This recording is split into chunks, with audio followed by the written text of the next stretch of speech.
OTB AM. With Gillette, put your best face forward with our new and improved razors. All right, bang on 7:30 this Monday morning. We are ready for you, whatever you got for us this week. It is a very, very big week in the history of Gaelic football, because either we're going to end up with exactly the same scenario that we've always had, or we're going to have a bright new dawn. You get to pay your money and you take the choice this week. 0879 180 180 is the WhatsApp number. If you want to get involved in that conversation, let's be having you this morning. You can get us in the YouTube channel. You can leave a comment there.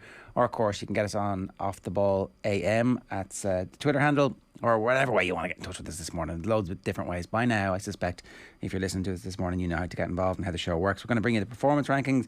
We're going to talk about the weekend stories from the Premier League. We're going to find out just how aggrieved Connacht should be when it looked like they were going to go to Thomond Park and beat Munster. They're very, very close. This Connacht team are very, very close to being very, very good. At least that's my takeaway from it. Maybe the takeaway should be Munster aren't that good at the moment. So we'll see. Plenty to get our teeth stuck into, and Michael Reynolds, the CEO of Leinster GAA, is going to join us around about 9:10 to tell us why he's not in favour of Proposal B, which is going to be voted on this weekend. Overnight, we've had another win from Rory McIlroy. Just when the season's in the melting pot comes Rory. Oh no, hang on, sorry, that's being a bit disingenuous, isn't it? He's the sixth fastest to whatever number of 20. The big 2-0 for McIlroy overnight. What wasn't exactly like the level of emotion when he won earlier in the year or anything like that, so he's not necessarily getting carried away with what this individual event is, but as you say, it's a 20th PGA Tour win for him. He won it in pretty impressive fashion. A good field. Like, it's a really good field. Outstanding field. There's no question about that. He had a 30 on the front nine on Saturday. Yeah, and everybody just putting up incredible scores, not least Colin Morikawa, who came up with a late charge with a career best 62 yesterday. So there was a bit of bottle to lead from that position. I think he'd gone from maybe it was a Thursday to early on Sunday, or maybe even to the back nine on Sunday without a single bogey, and everybody just shot outrageous scores. So it was a complete free-for-all. But when you're in a free-for-all in that sort of company, it does take incredible quality to win it. And he said afterwards that he just got back to being Rory again, that he's tried to be someone else recently. I'm not sure who that person was, but like it is.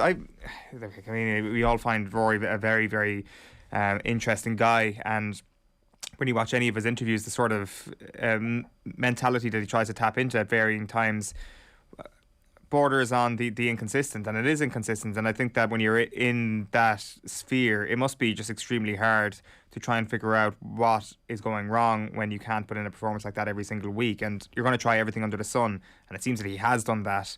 And this week the flavour of the month is being more Rory McIlroy, and it's worked, and I'm sure that he will abandon that at some point when things don't go so well. And who are we to judge him for that, because he's in a high wire act right now where he's one of the most talented golfers in the world, and he feels that his talents haven't delivered enough wins over the last 5-6 years. Yeah, let Rory be Rory and let's see what happens. So I'm delighted for him. I'm delighted for everybody who's interested in golf that we're going to have a second, a third, fourth and fifth act of, we're probably act 5 at this stage of McIlroy's career for us to get involved in, because it did feel at the start of the year, like I remember sitting here and we were doing Virtual Insanity with John Duggan and saying there's a bang of Rory not being relevant at the moment, and then obviously he won early in the season. It was like, oh okay, so he's going to be relevant, and then not particularly relevant in most of the majors, and then the Ryder Cup happened and the show of emotion happened, and I don't know, maybe that's a turning point for him. Maybe that, like,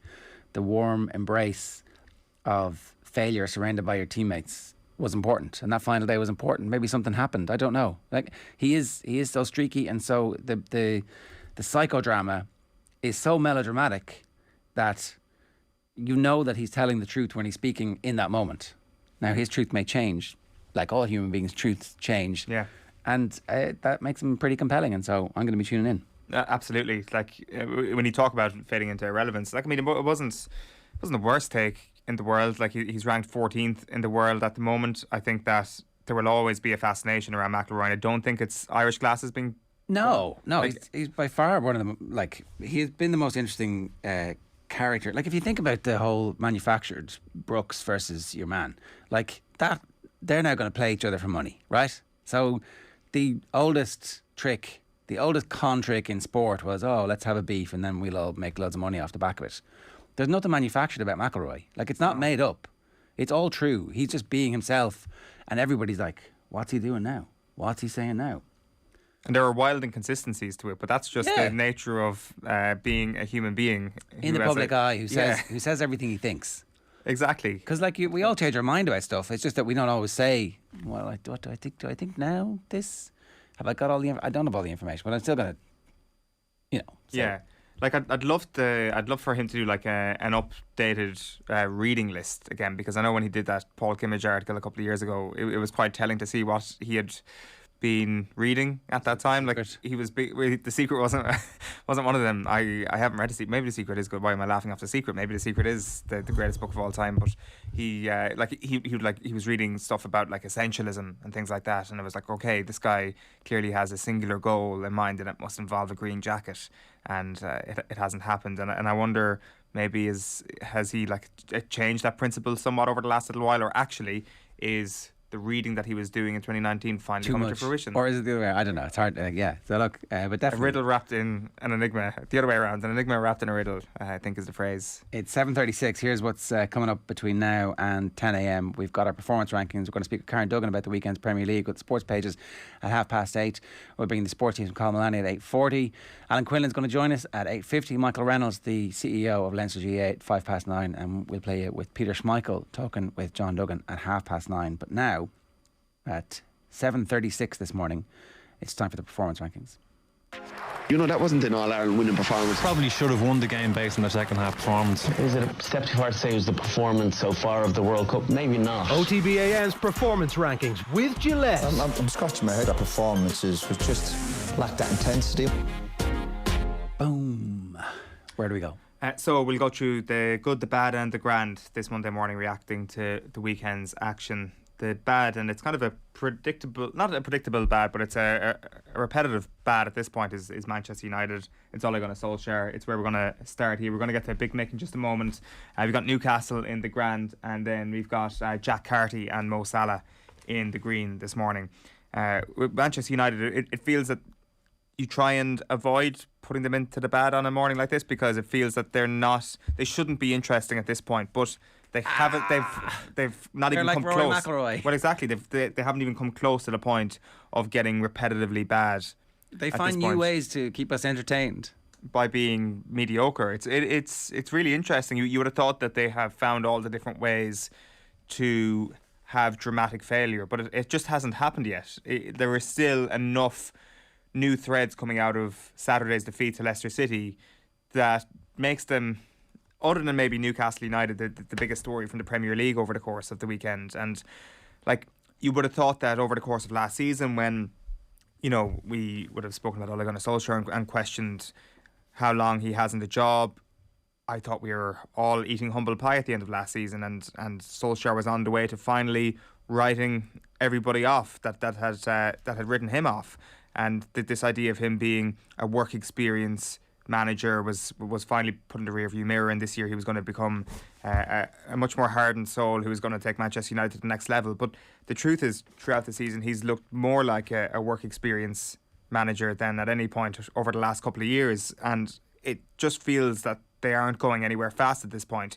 Like, just the predictable nature, if you look at the team sheet, and yeah, this is hindsight playing a big part here, but when you look at the team sheet that they played against Leicester on Saturday, and you see Matic and Pogba in that midfield, if you're going to predict which is the area that Manchester United fans are going to be focusing on in the aftermath of the game, you're probably going to point to that midfield as the most likely scenario. Now, of course, Raphael Varane was missing as well, so that's a big part when he's your marquee signing throughout the course of the summer too. Yeah, I mean, I think the questions around Harry Maguire need to be amplified somewhat as well. There was, I can't remember the account on Twitter, but that just focuses on him for the fourth goal, where he's like on the edge, kind of defending the back post where the goal eventually gets scored, and he's like going forward, going for a slow, steady. Oh no, wait! Oh, the ball's in the back of the net, and it's like, you're the captain and centre back. Show some kind of sense of, I understand what's going to happen here. I know where the threat is. By the way, that fourth goal, the finish, where you've seen a million times, the ball kind of is like, it's one of those horrible misses that somebody has, but the skill and speed and the technical execution of it. Hang on, did Vardy score the fourth goal? No, Daka scored. Daka scored the fourth goal. Yeah. Vardy's finish, by the way, was the flukiest, unfluky finish you're ever also going to see. It's like a million times out of a million that one cannons off and hits the corner flag. But because Jamie Vardy's done it so often, you're like, well, it's obviously not a fluke. He knows exactly what he's doing. But anybody else does that, and you're like, oh, that's a fluke. Yeah, some serious goals actually when he throw Tielemans and Greenwood into the mix as well. Greenwood's finish was unbelievable.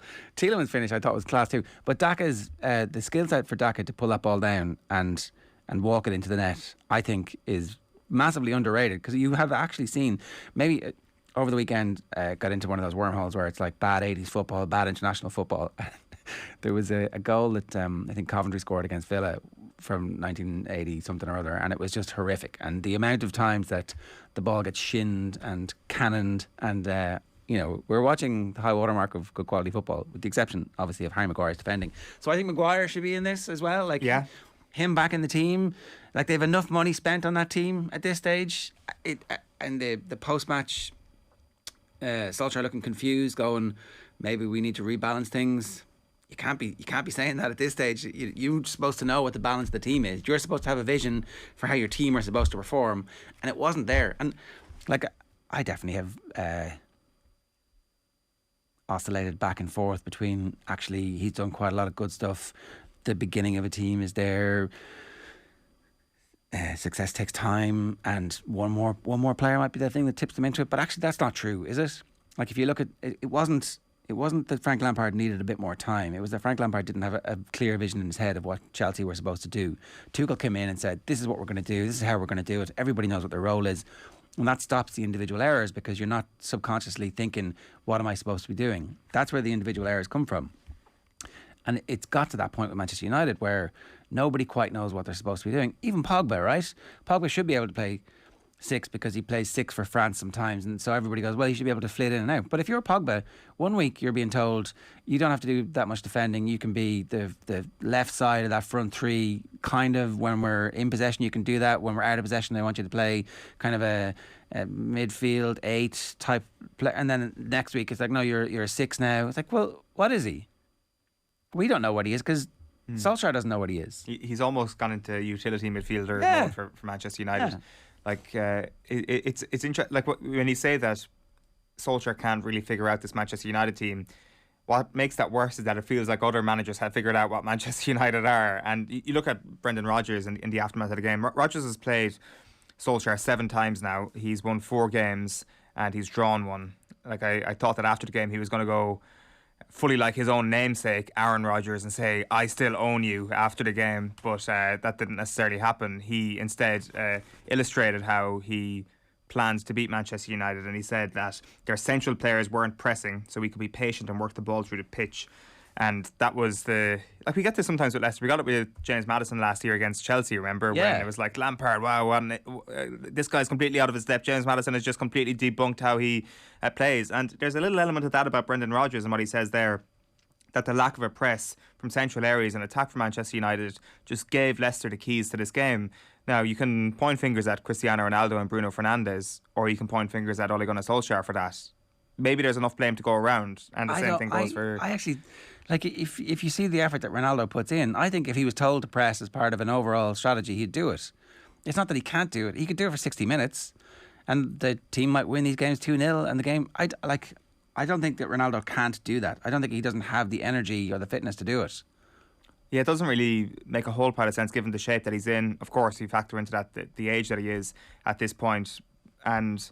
Maybe, in fairness, I don't think it's overly reactionary to maybe have that concern about Ronaldo.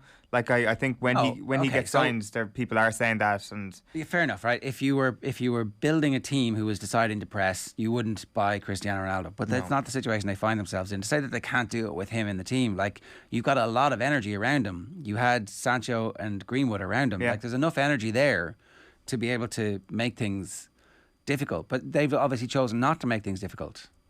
It seems that way, and like there's absolutely zero excuse on the front of Sancho and Greenwood. Now, in fairness, he does say it was in central positions rather than out wide, so it's not necessarily a statement of them. Although Sancho again just had a poor day at the office, and it's just struggling to justify that price tag. But don't worry, it's going to get very easy for Manchester United. The fixture list is really handy for them over the next while. It's Atalanta at home on Wednesday. It's Liverpool at home on Sunday. It's Spurs away the following Saturday, and it's Atalanta at home, and then it's Man City between now and the 6th of November. So there are 5 big games where every single game is going to be a cup final of sorts, and the referendum on Solskjaer is back. They'll beat Manchester City, is the thing. Or they'll win a couple of those games, and they should beat Atalanta at home. What'll happen is that Atalanta are obviously so good, and they're like, this is the exact sort of team that's going to challenge Manchester United now, and will definitely, expect to beat them, expect to actually beat Manchester United. And then what happens, and it's been a theme during the Solskjaer era, is that United actually beat them. Like, if this was Club Brugge or someone, I would be more concerned almost. I think that Manchester United are going to win a few of those games, and things might seem okay again in a couple of weeks. I'm not convinced that this is the beginning of the end, and we'll be in this maybe we will never stop talking about this. Maybe Solskjaer will be manager for life, and United will just consistently finish 4th, and everybody will just be happy. They gave him a new deal. I presume there's some kind of break clause in the deal that says if we fall, blah blah blah, but I don't know. Let's wait and see.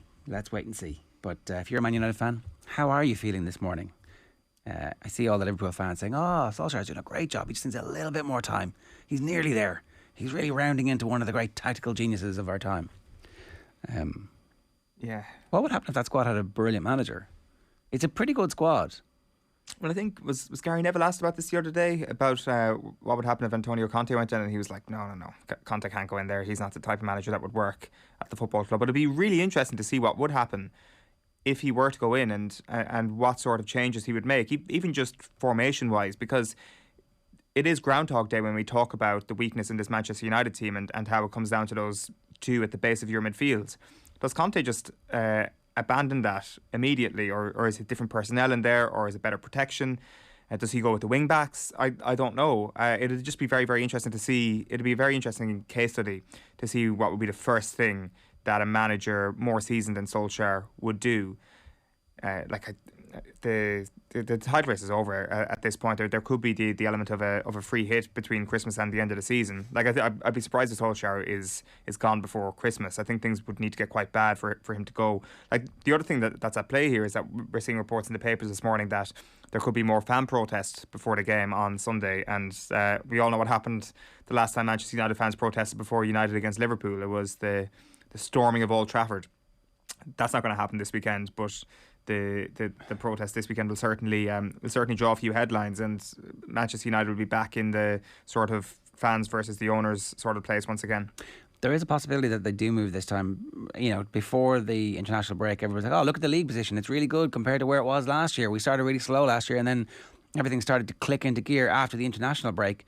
Well, the trouble this time is that hasn't happened. After the international break, he's been outthought and outfought by another manager who, might be available at the end of the season if the right offer was to come his way. So I think maybe we're getting to the point where the club will decide that signing Solskjaer gave them a degree of certainty. The stock market would have liked it because it meant that there is forward planning and, we know what our future is. But actually, at this point, you wouldn't be terribly surprised. Spurs, who were in crisis, have won their last 2 games and are now ahead of them in the Premier League table.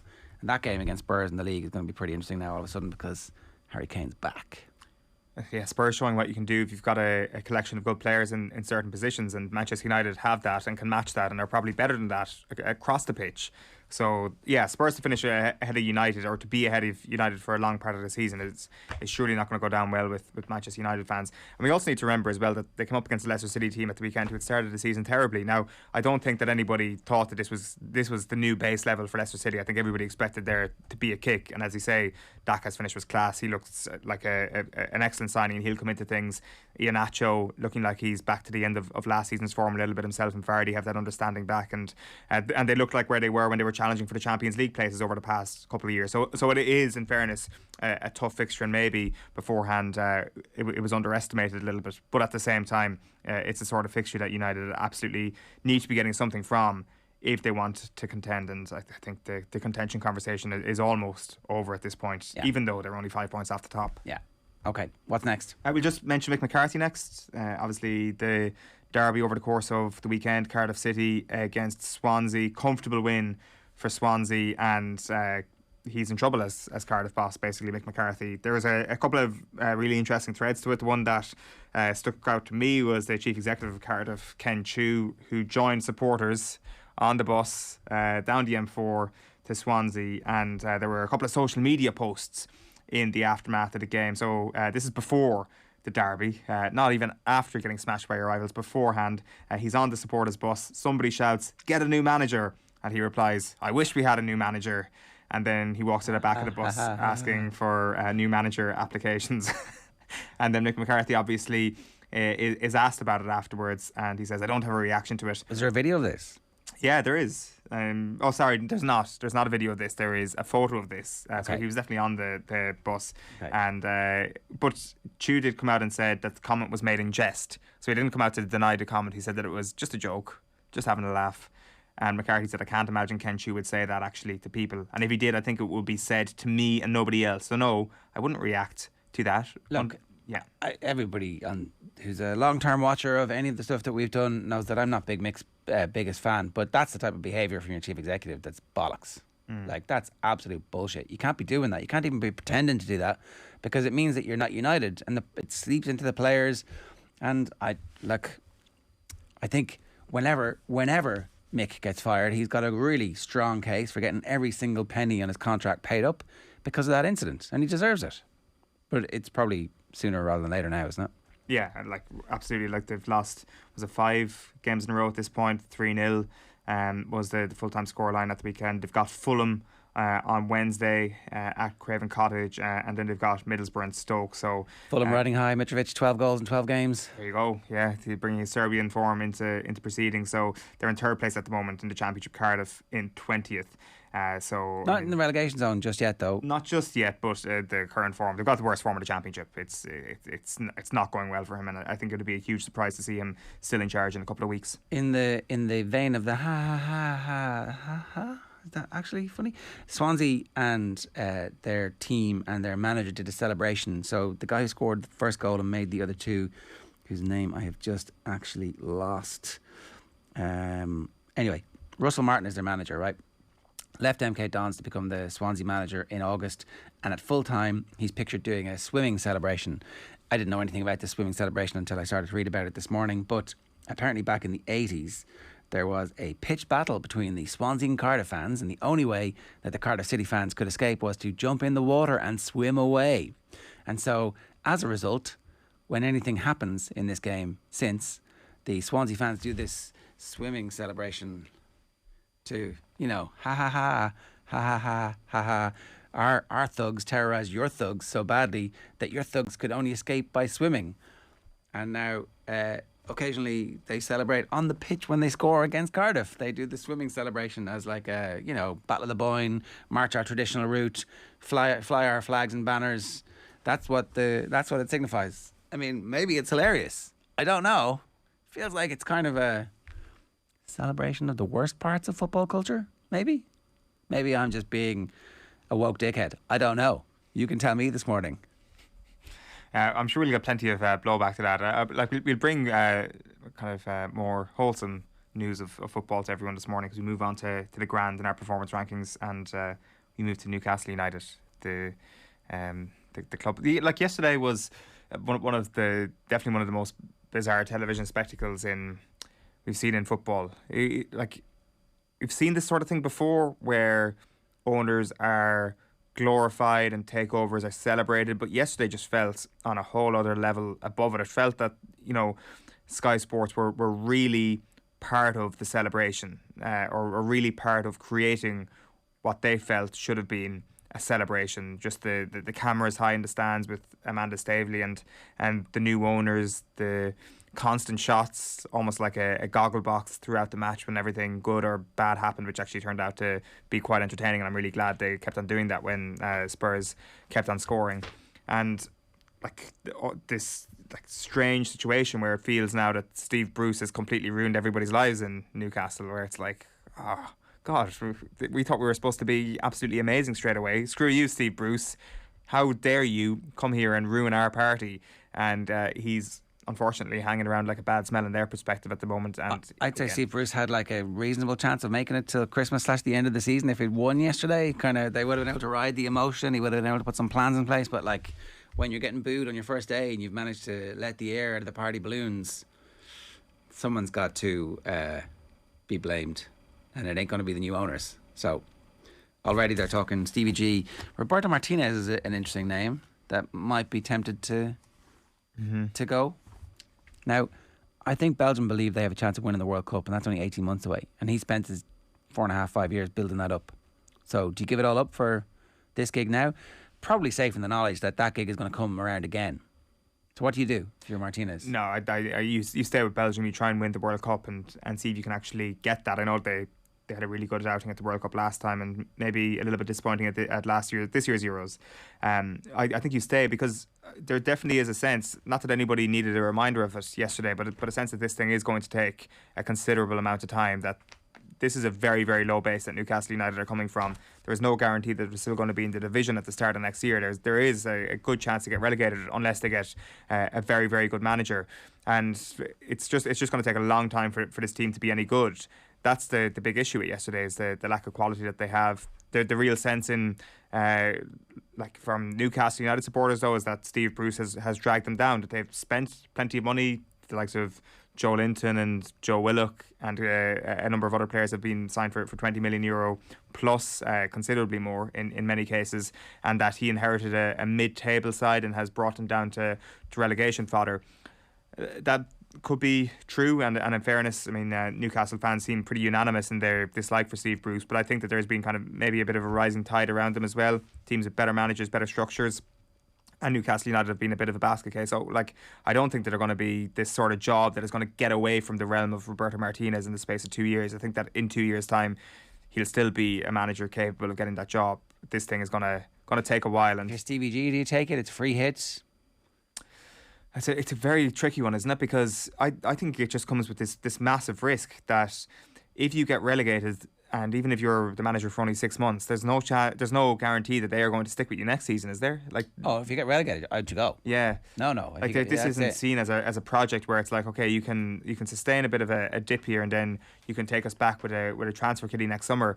I think there's no chance that they're trusting a manager with that transfer kitty if that manager ends up getting relegated with them this season.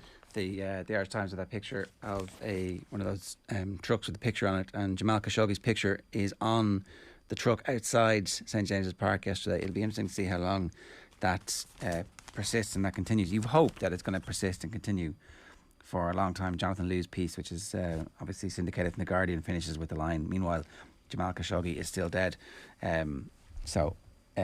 This is one of the most bizarre stories in world sport that I can really remember. A nation state has bought a team and is using it. I mean, it's probably not that bizarre. We've actually already seen it with multiple other nation states from the same part of the world. But has something changed? Are we always going to talk about this, or will the sports washing work? How long will it take for the sports washing to work, where the pictures of Jamal Khashoggi disappear from the front of the papers? Is it 3 weeks? Is it 3 months? Is it 3 years? Because it seems as if the money is going to be washing through that club, and we're going to be talking about who the manager is, because it's interesting. It is an interesting thing, and it's the same with every other aspect of sports washing. All right, so that's there in the amber this week. Yeah, the good, we've gone for 2 players in the good this week. We might start with Jack Carty. Got man of the match on Saturday night against Munster despite being on the losing team. He will feel unbelievably aggrieved to have been on the losing team. Gets that brilliant block down on Joey Carberry late in the game, which should have been the winning try, and he holds the ball up on his own try line about 15-20 minutes before that. All round just an outstanding performance from him and a really good start to the season.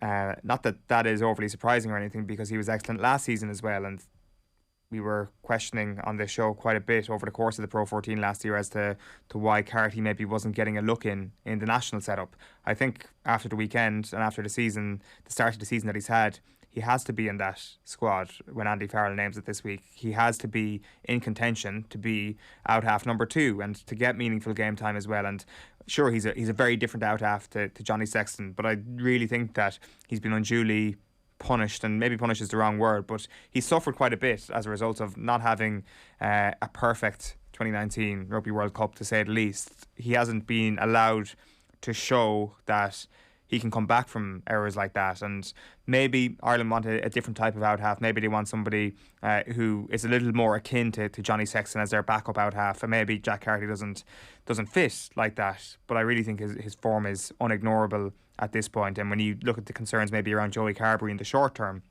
I think Jack Carty has to be in consideration and absolutely has to be out half number 2. Do you think he will be though? I think what's realistically going to happen here? Be interesting to see where the Billy Burns love flicker is at. Would it be a massive jolt for everybody if he was suddenly to get back into the squad going, right, you can't play your way back into the squad. You play like that, we'll put you back in. Yeah. Does that work?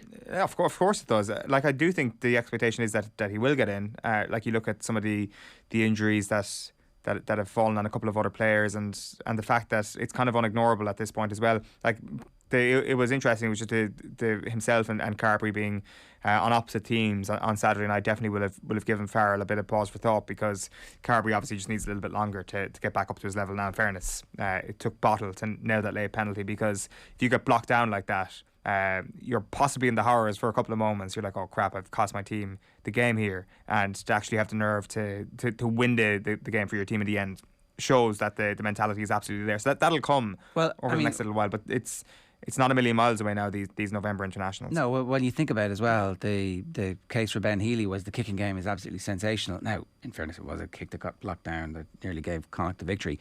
But to be able to nail that penalty in those ice cold, in your veins moment where you need it, yeah, it's difficult, isn't it? You got to. Can you bring everybody in for these squads? Should you actually just break your own rules and start having massive training squads? Like, I think that's worthwhile at some point. I think that when it comes to these November internationals, these are games that Andy Farrell, I suspect, will be targeting to win. I think maybe when you bring in the whole host of out halves, you do it around the summertime maybe. Like, what was the camp that Harry Byrne first gets introduced? Maybe that actually was before the Six Nations or earlier this year, or maybe it was November last year. But like, it has been done in the past where a younger out half who isn't going to get any game time gets introduced to the camp, gets introduced to how things work. And that's really important for someone in that position.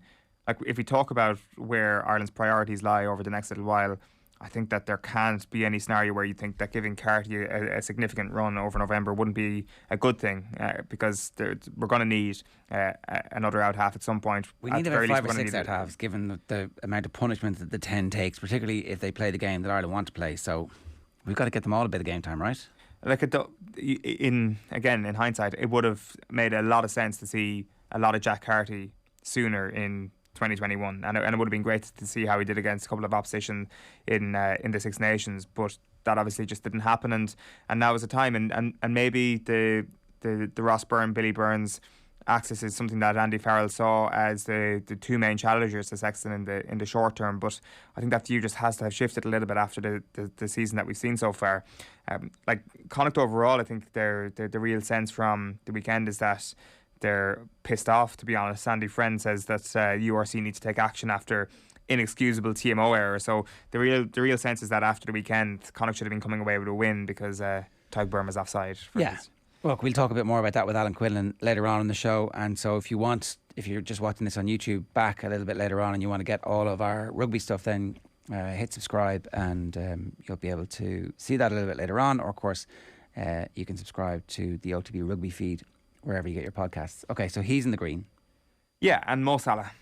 I mean, it's just incredible what he's doing this season. He's gone to another level once again from an incredibly high base, and there is nowhere kind of left to go with Mo Salah in conversation. So naturally, the conversation has put him in the best player in the world category, and it doesn't feel like hyperbole at this point, such as his form so far this season. He's been absolutely incredible. His goal against Watford at the weekend, it was actually very similar to Manchester City in terms of how things went for him personally. One incredible assist and one incredible goal. Hard to pick between Manchester City and Watford. I think Watford had a bit more of the Renaissance painting about it. The last defender who goes in is just helplessly on the ground, his face. Like, Salah kind of looking like Allen Iverson going out into court with the explicit intention to break your ankles, except he's got this insane finishing power that is right up there with Messi when he finds that yard of space in the box.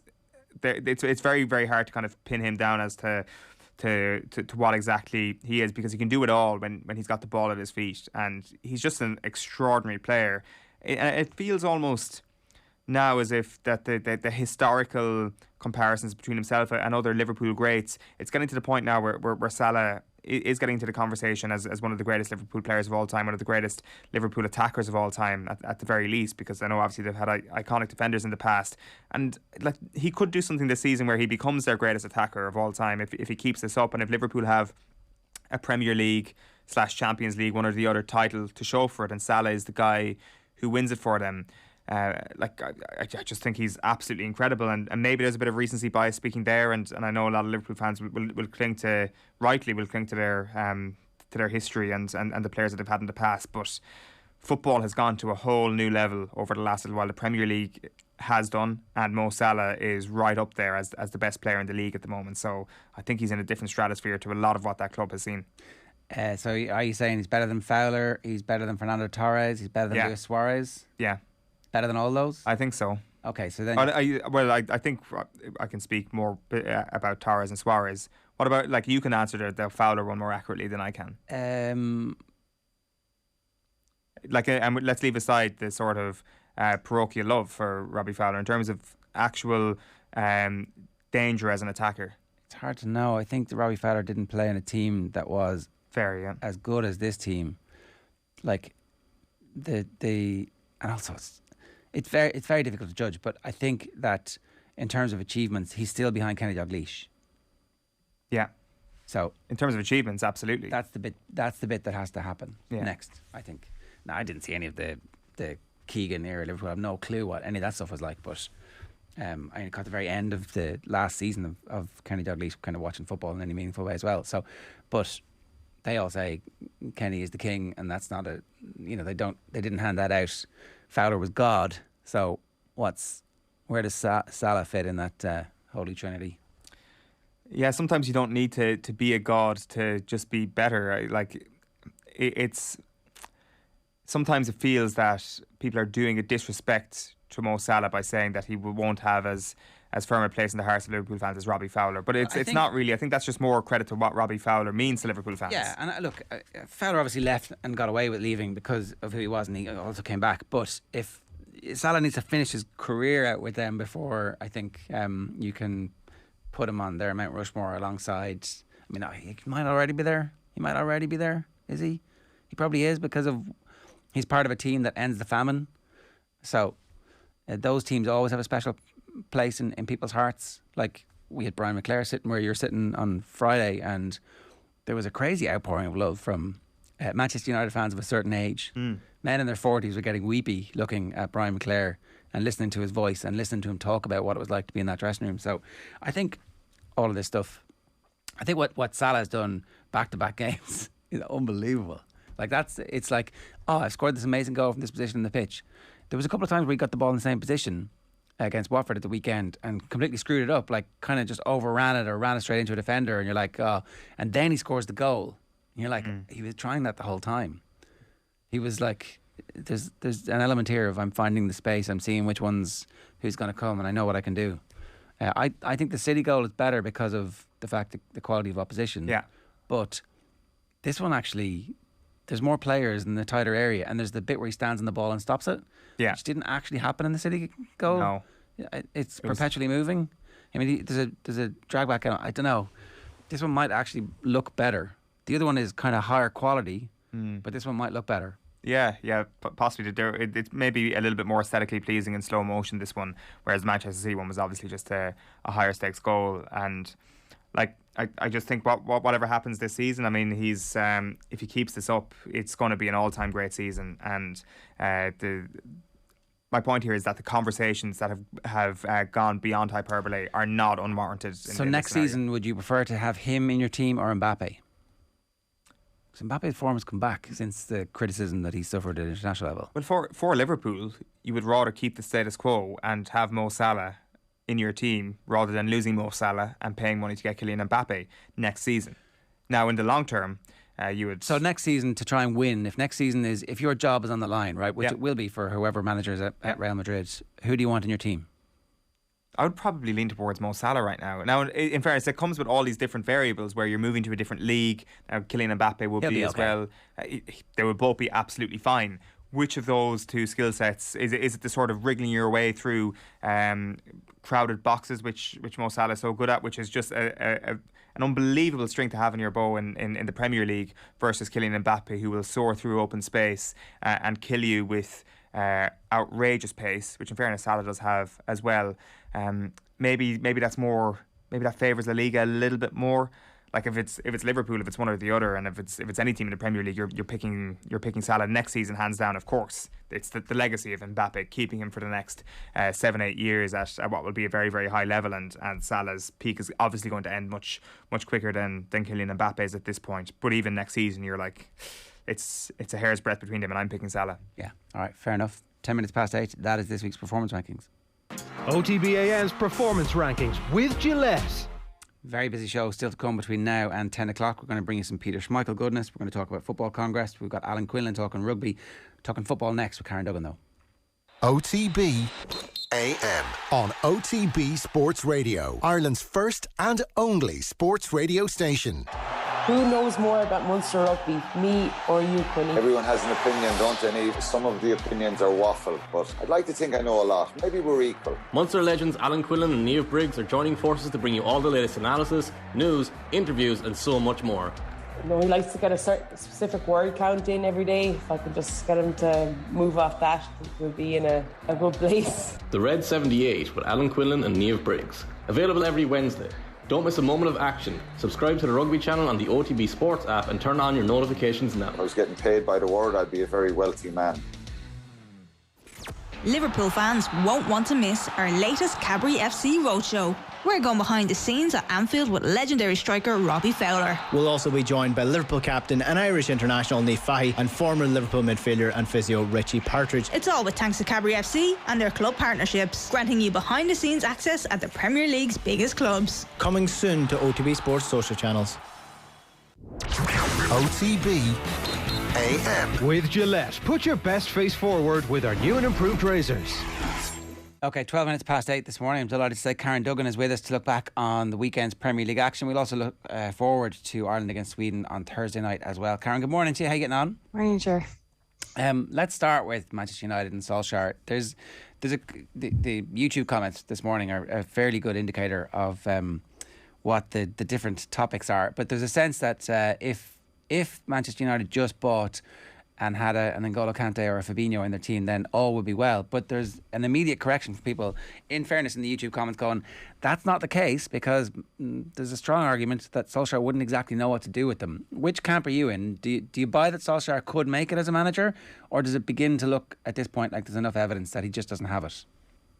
I think it is beginning to look like it's not there. He did a good job in coming in and kind of giving us a stable period and bringing us back to a point where we could potentially compete, but that potential now isn't being fulfilled. And when you look at the money we're spending on players and on wages even of the players who are within the club, you need to be thereabouts. Looking at Liverpool at the weekend and contrasting them to Man United, everyone talks about the attacking talent Man United have, but in comparison, they're paling in comparison to Liverpool, because they know how to play together, and Man United have absolutely no cohesion, and we're still dependent on a 20-year-old in Mason Greenwood to pull things out of the bag, even though we've bought Ronaldo, Sancho, Van de Beek on the bench, obviously, and the frailties in the centre of defence that we thought Varane would plug, and one game he's missing and all of a sudden the gates are wide open again, and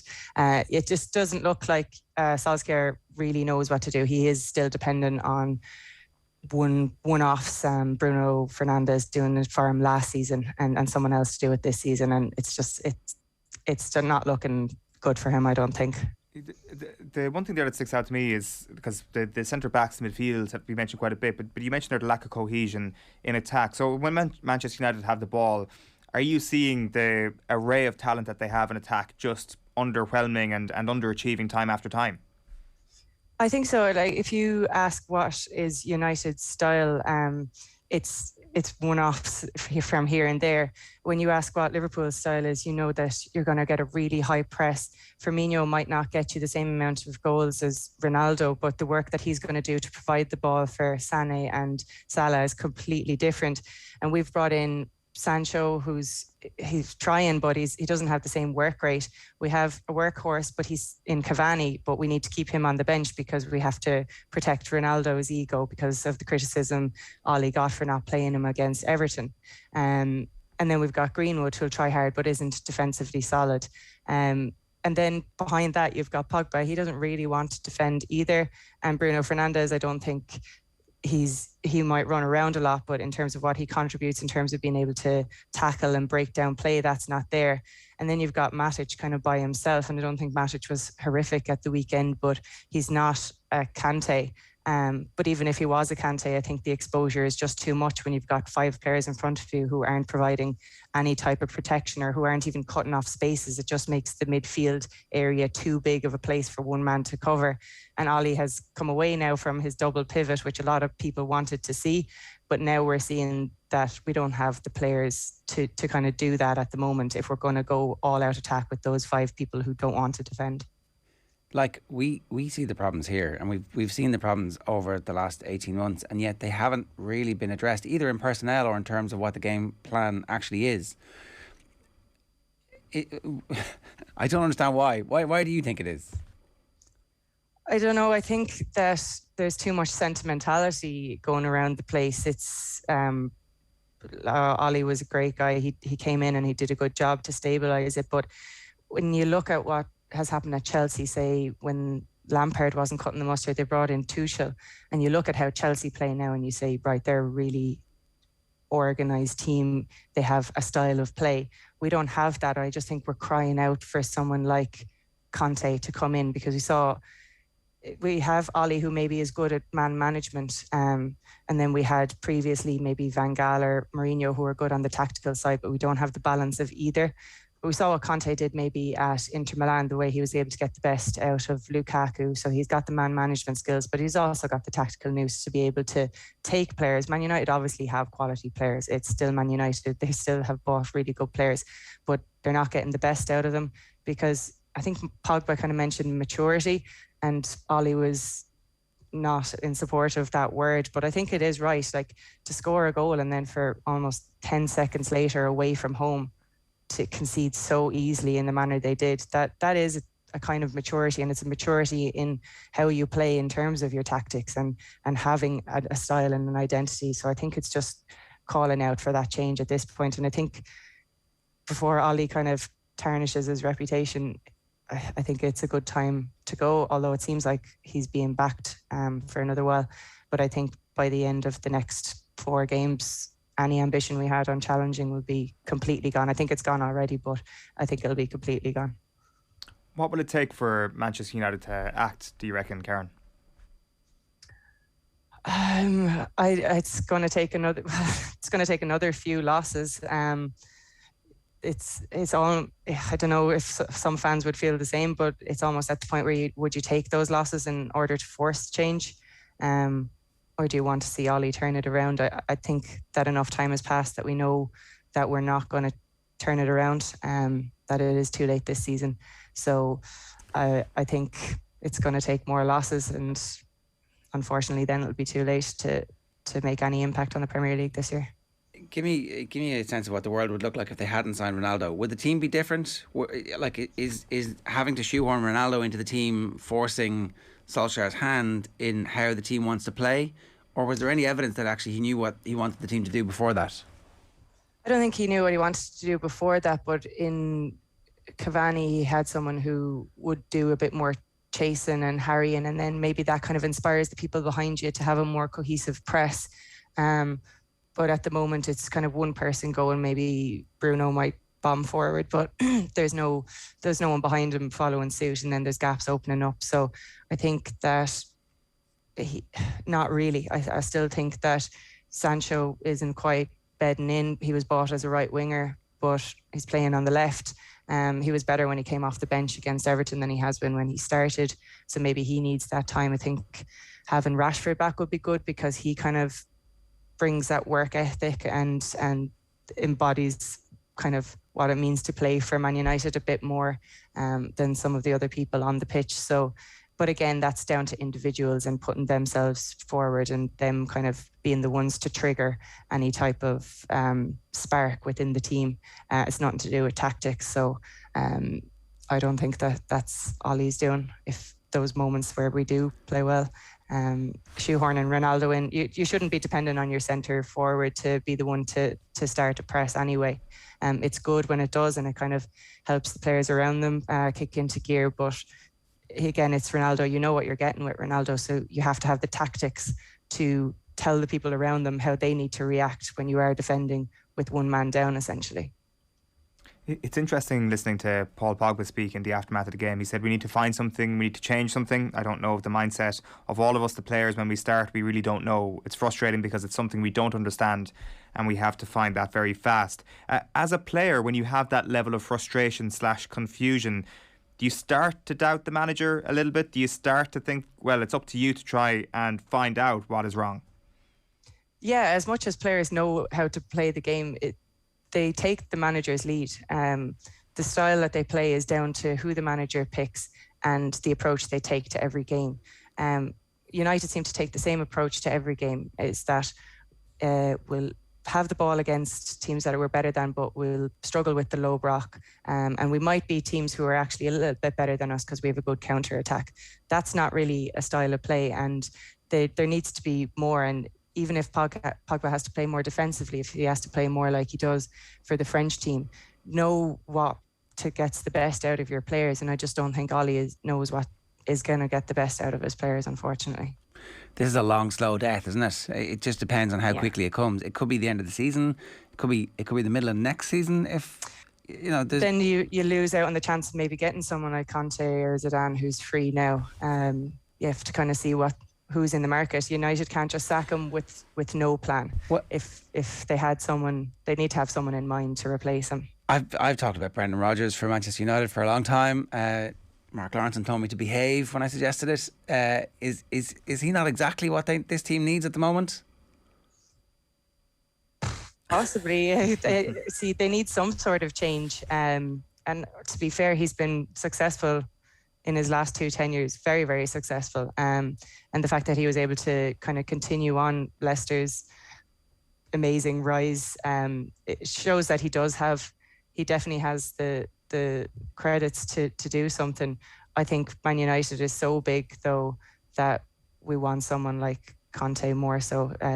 Pochettino, I know his name was bandied around for a long time. But we're at the point now where, we would probably welcome Brendan Rodgers, I would think. I mean, Pochettino might be available at the end of the season. That job, no one ever gets to keep it for too long. If they don't win, he'll be gone. No, you want someone as well who will attract players. Obviously, the big one now is we need a couple of centre mids. And Conte, he's good in terms of his defensive setup. He'll know the right type of player, hopefully, to bring in to complement those forward players that we mentioned earlier. But yeah, anyone who can plug that gap really is what's needed at the moment. Anyone who can, save the slow death, like you said. What about Spurs? So Spurs beat Newcastle, right? And everybody was talking about Newcastle all day. And Newcastle got this amazing start, and there's this crest of emotion behind them. Spurs have had a great start to the season, an awful wobble, looked terrible, horrific against Arsenal, and then bounced back against Villa. Obviously, at the weekend, maybe that wasn't that big a deal. Wolves hammered them in the last 10 minutes, and then go to Newcastle and win on a day when it would have been easy to get distracted. Are they a real team? I mean, they're ahead of Manchester United on the table at the moment. Are they actually a real team? Still not convinced on that. I mean, Newcastle's defence are poor, and the emotion of the first 10 minutes was quickly kind of snubbed out when they had to actually defend. I thought that Newcastle threatened a little bit in attack, but anytime that Spurs went forward, you felt like there were gaps and they were being pulled apart, and that St James's pitch just looks unforgiving for a team that has gaps as wide as Newcastle. So Spurs did well. They went and they did their job, and maybe they will grow into the season, but I would say they're more on Man United's level, and unfortunately that's a long way off the top 3 at the moment. So they might sneak in as the 4th best team this year? We'd all kind of written... Back in Brentford for that. Are Brentford you? all the way. Right. No. I mean, Brentford look amazing, though. That's an incredible story. They've been enjoyable to watch, which is something we probably didn't expect coming up, but they have been really good.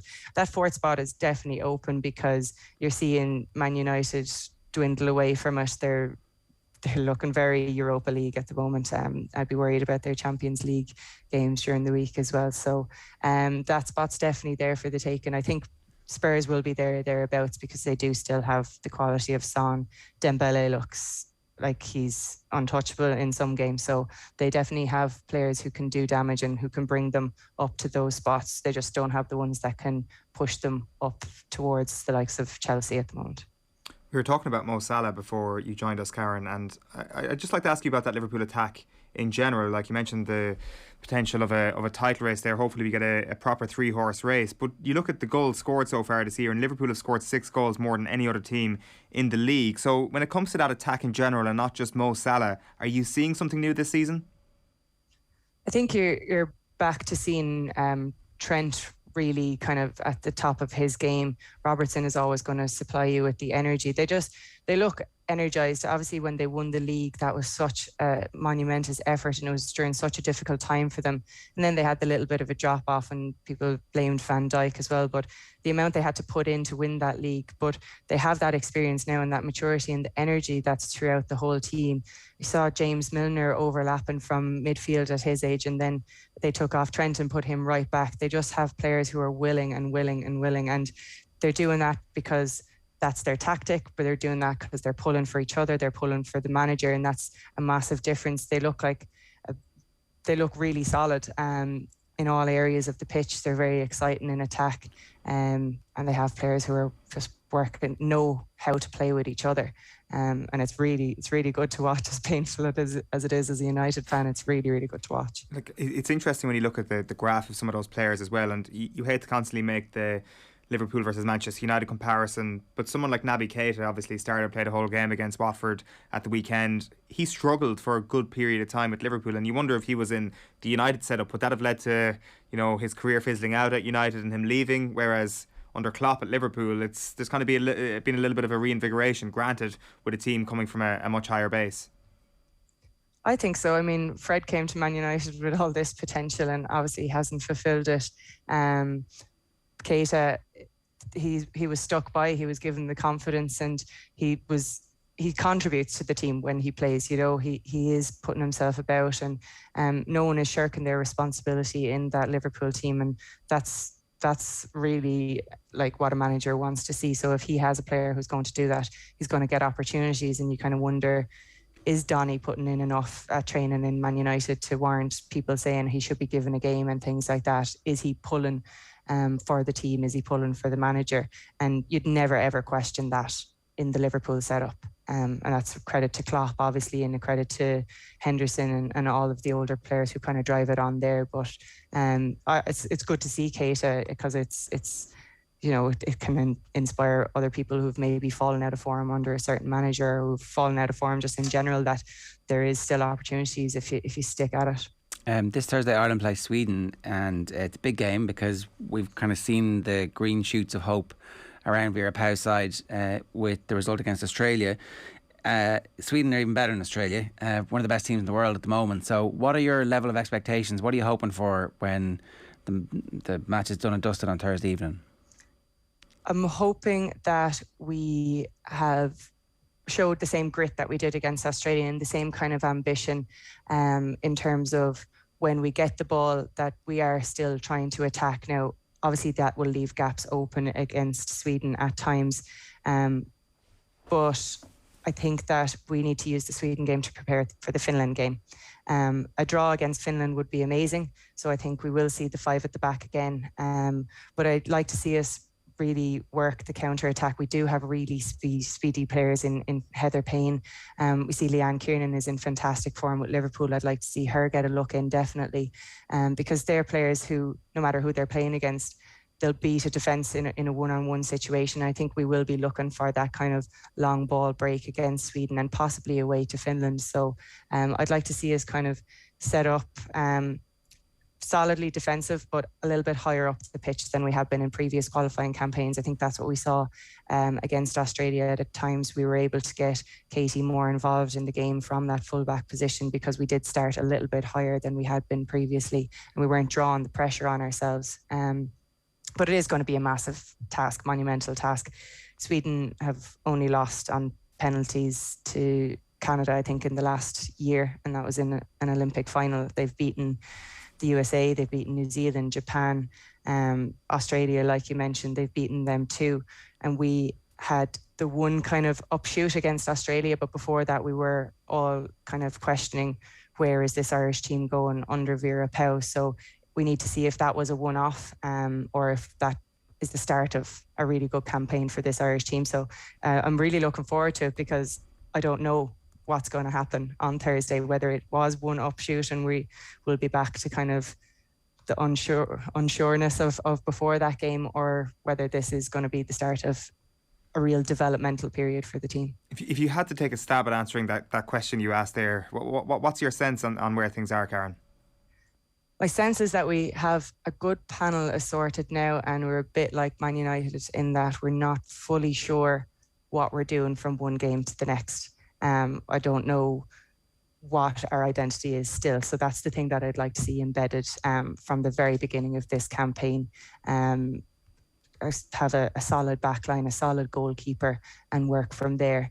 I do think that it's good to give girls a chance in the friendly games, but I think some of the decisions have been a bit strange, and then not using subs until the very last minute, and we're still putting Louise Quinn up front in the last couple of minutes as a Hail Mary shot. That doesn't scream tactical brilliance to me. So I'd just like to see a bit more inventiveness in terms of how we go about our different games, so that we're not dependent on one-off things like Man United are, like we're waiting for Katie to pull things out of the bag like she has been doing for Arsenal, which is wonderful to see, but she's doing that higher up the pitch. So let's capitalise on our best players going forward. It sounds like you're not convinced at the moment by the Vera Pauw era.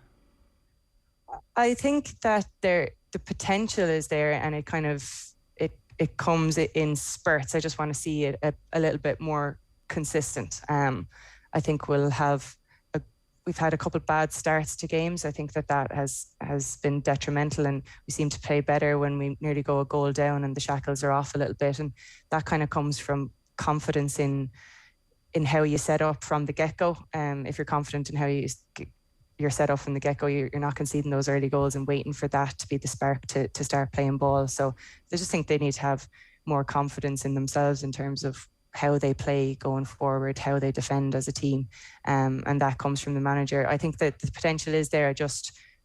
I'm reserved in saying that, yes, this is the best manager we've had in ages, because I don't know, because I haven't had enough consistency to say that. I think definitely there's potential, but I think consistency hasn't quite been there. Yeah, and look, I think if you were to make the case for Vera Pauw, you would say that it's been completely disrupted by COVID. She hasn't been able to be here, but like with Stephen Kenny, all of that's finished now, and so this is the bit where every game we're going to see the evidence from this point forward of what it looks like and what the ambition is and what the identity of the team is, and that has to come from the manager. So now everything is fair game.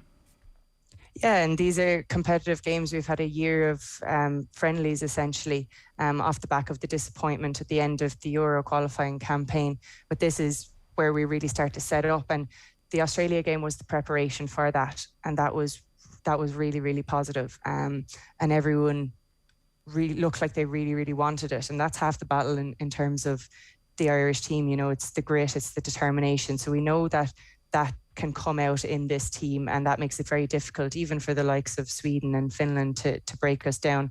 The next step then is going and beating teams like this. That's the progression step. So we're not at a point where we've regressed in any way under Vera, but we're looking for progression because we have the players to progress.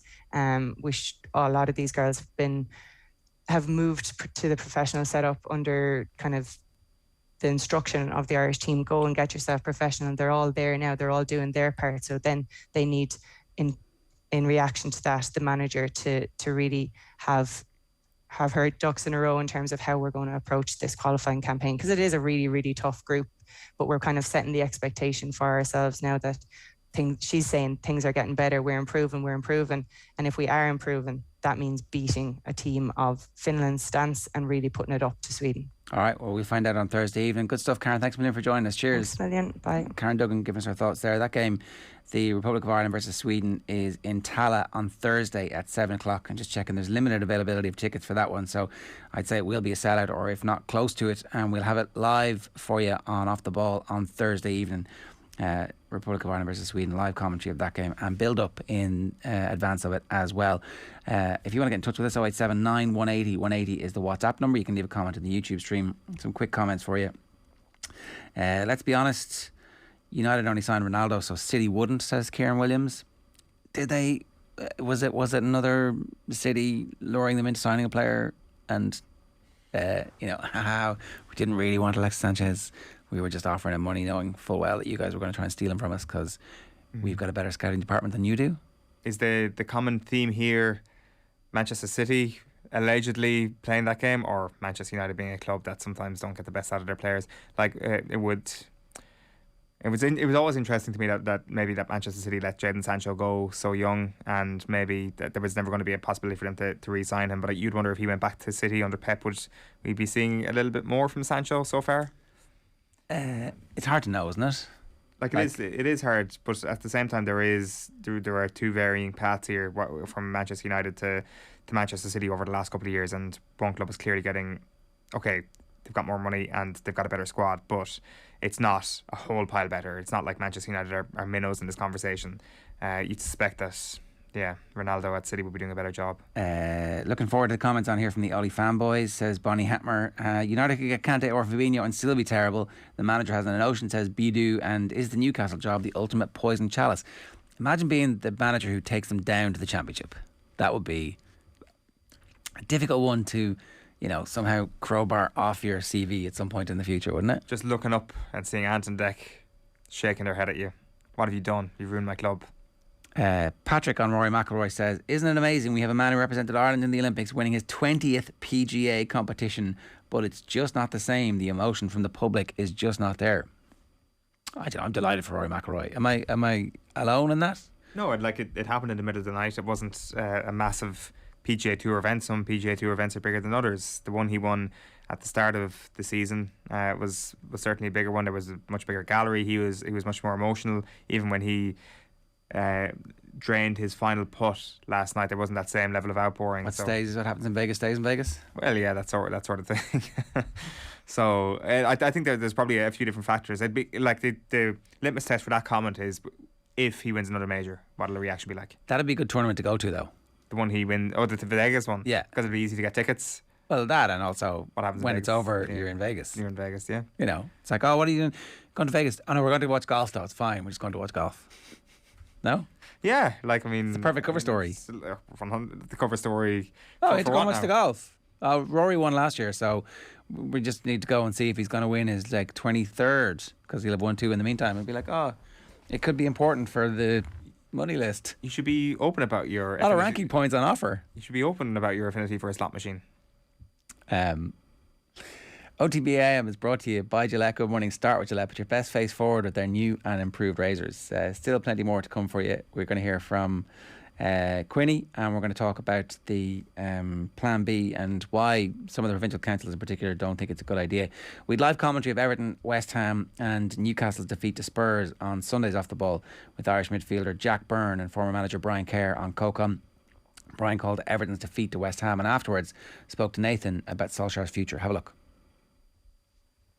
If I was to put you on the spot and ask you, do you see him managing United going into the new year? Would you be confident that he will be still the United manager on January 1st? It's very hard to know, Dave. So far he's been backed by the Manchester United board. I mean, he got the players that he wanted in the summer. They spent expensively in getting Sancho, Varane, and then Ronaldo, obviously wages-wise costing an awful lot of money. The 3 players, I'd say, but particularly Varane and Ronaldo.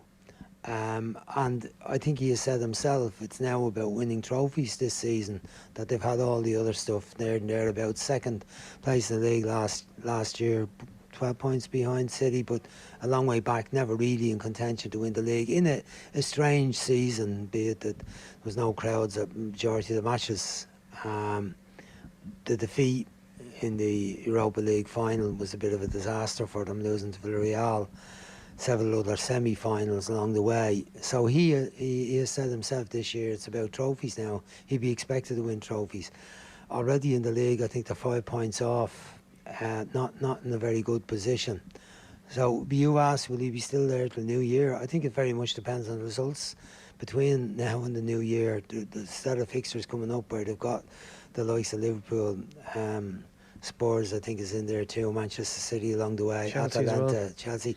Difficult fixtures, and he's going to need to win some of those games to retain the faith of the supporters and the board. I think the media are certainly on his house now and pointing out all his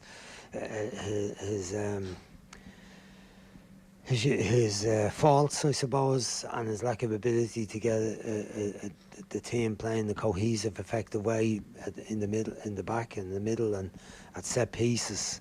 So he's definitely a man under pressure. And with the type of investment, you couldn't say the Manchester United board are a quick-firing board, but at the same time they didn't put up with Marino. Eventually they discarded Marino, and Van Gaal was discarded with, and Moyes was a while back. It probably a bit rashly, I would feel, in Moyes' case, but you would think that the pressure will mount, and it will also come from the supporters as much as the media at the moment.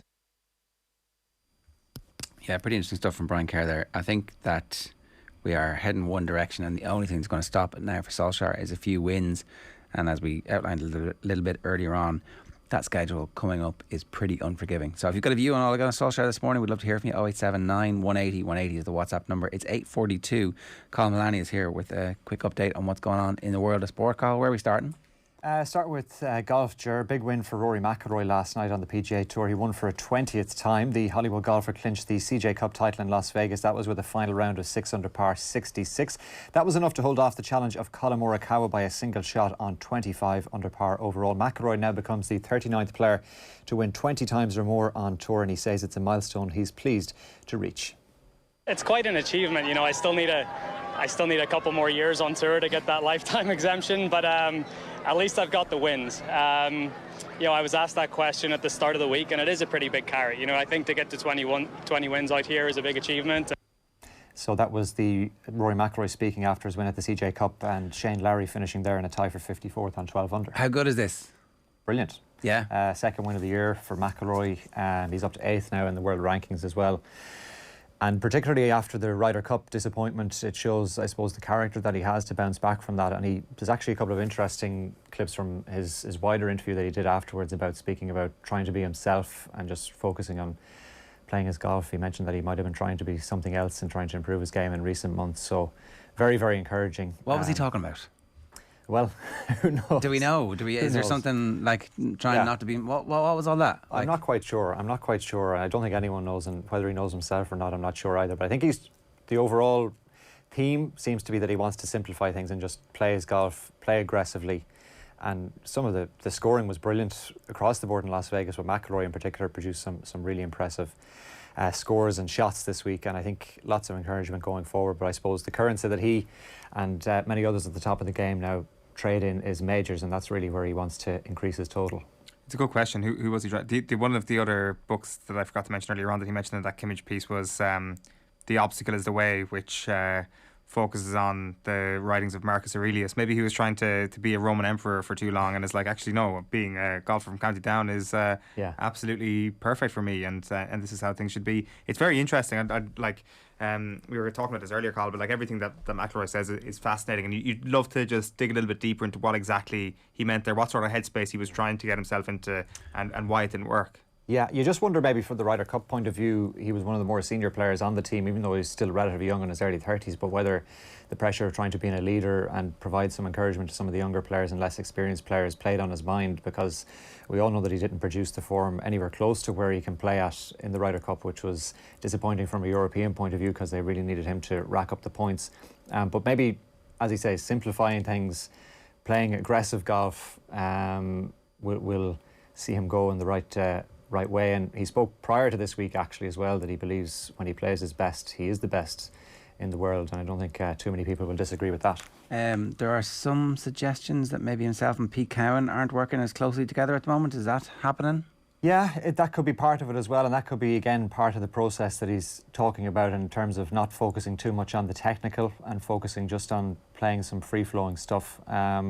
He has got caught up obviously in the drive to hit the ball as far as he can, whereas probably some of the other areas that he needs to work on is closer to the green, and his he's very streaky, isn't he? Yeah, his play from 100 yards in needs to improve. His putting, generally speaking, needs to improve as well, and we all know that's where you can make up the shots. So maybe it's a chance just to work on the field closer to the green more so than hitting the ball a long way. I should bring in some of the stuff. So No Laying Up yesterday tweeted saying that it was their understanding that Rory's back working exclusively with Michael Bannon at the conclusion of the Ryder Cup, and since then. Now Dan Rappaport is reporting on Twitter after that he had asked Pete Cowan if he was still working with Rory, and his reply was yes. So maybe that's one of those stories that's going to wash out over the next while.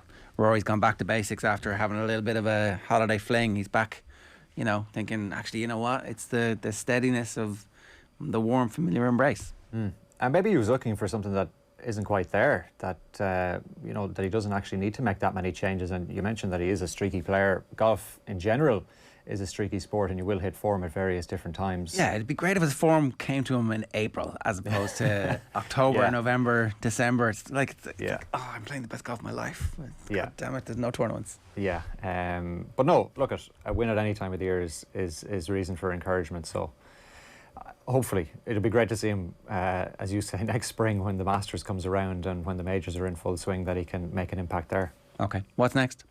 Well, just to tidy up the European Tour as well, yesterday, England's Matt Fitzpatrick winning there. He won the Andalusia Masters on 6 under par. Of course, he's Rory McIlroy's Ryder Cup teammate. Jonathan Calder finishing there in a tie for 65th on 14 under, and Shane Lowry actually finished in 54th in the CJ Cup. He was on 12 under par.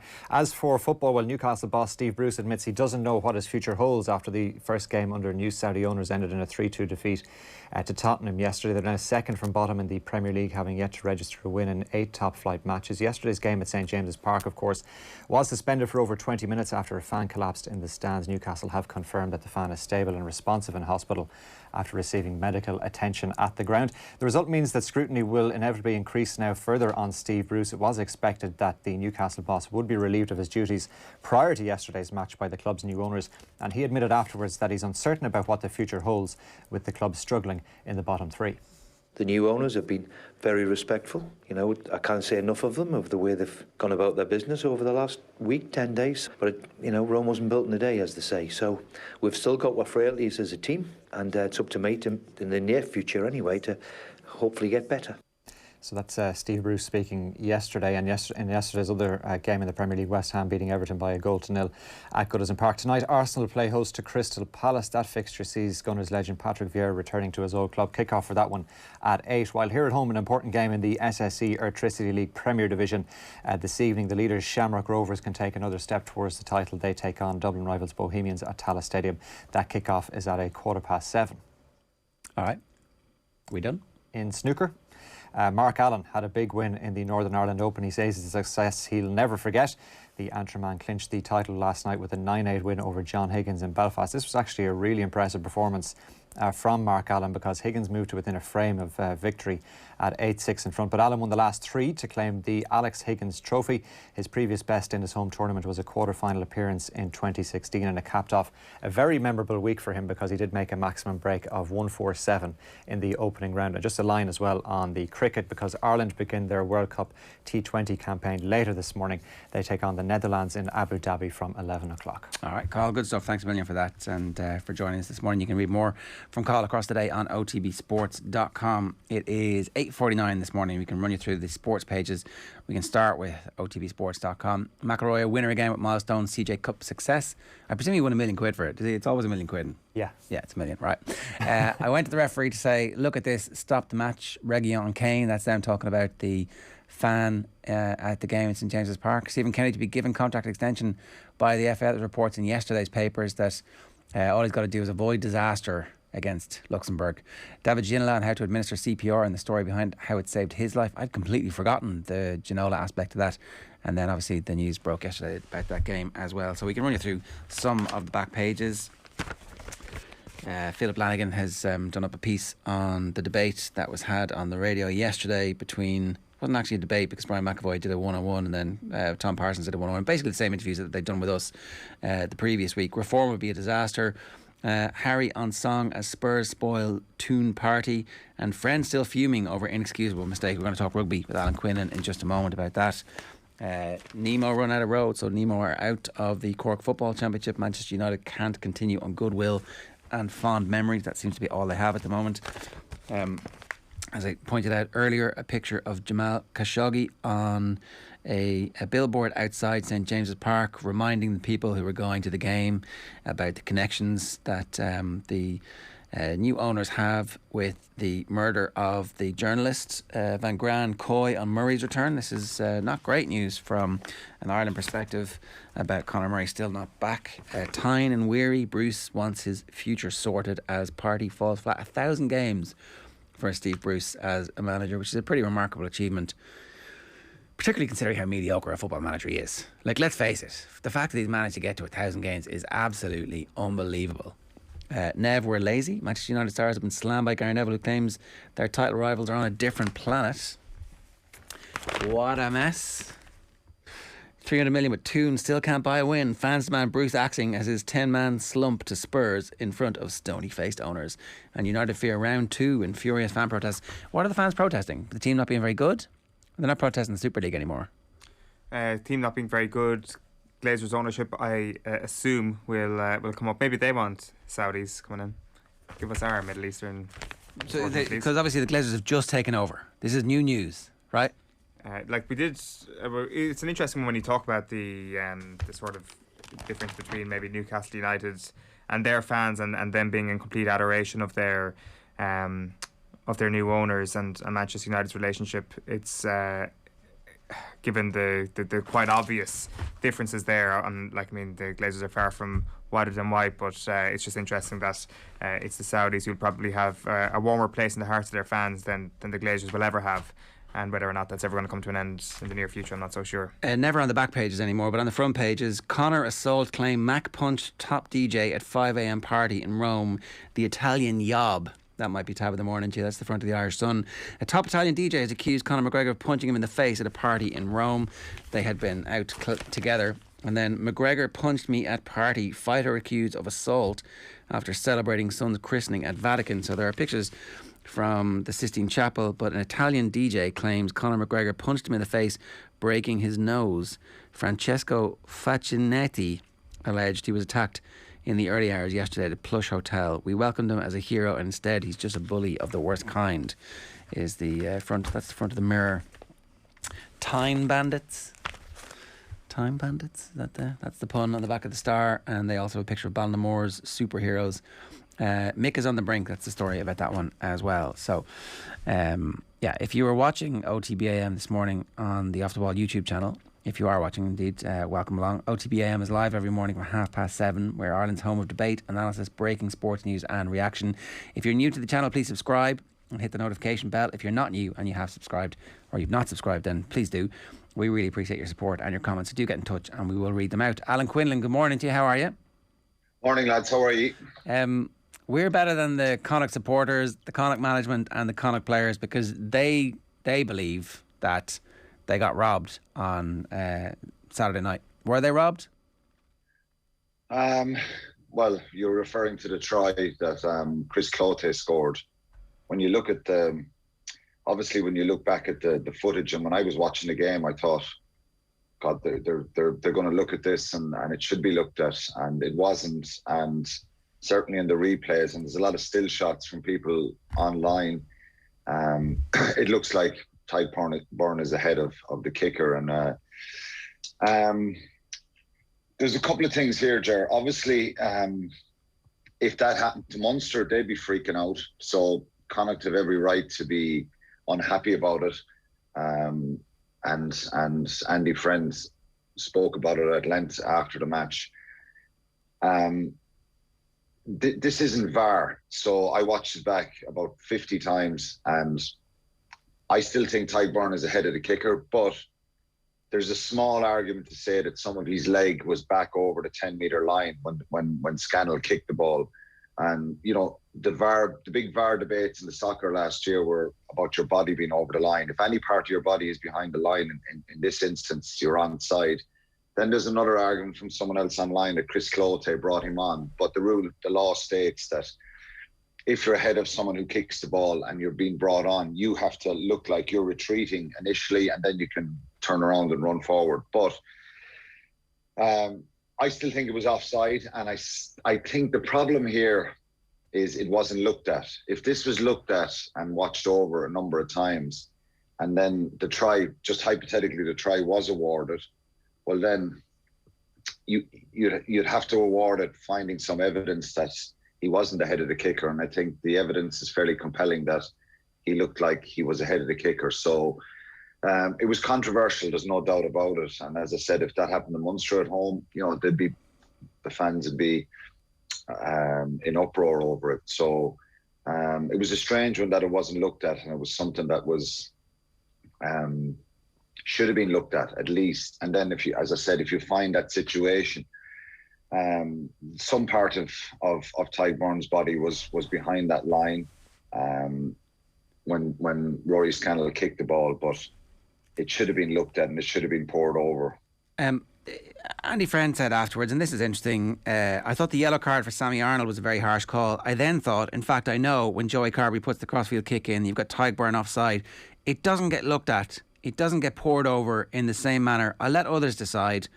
We very rarely end up on the right side. If it is a 50-50, it very rarely goes our side. It is hard.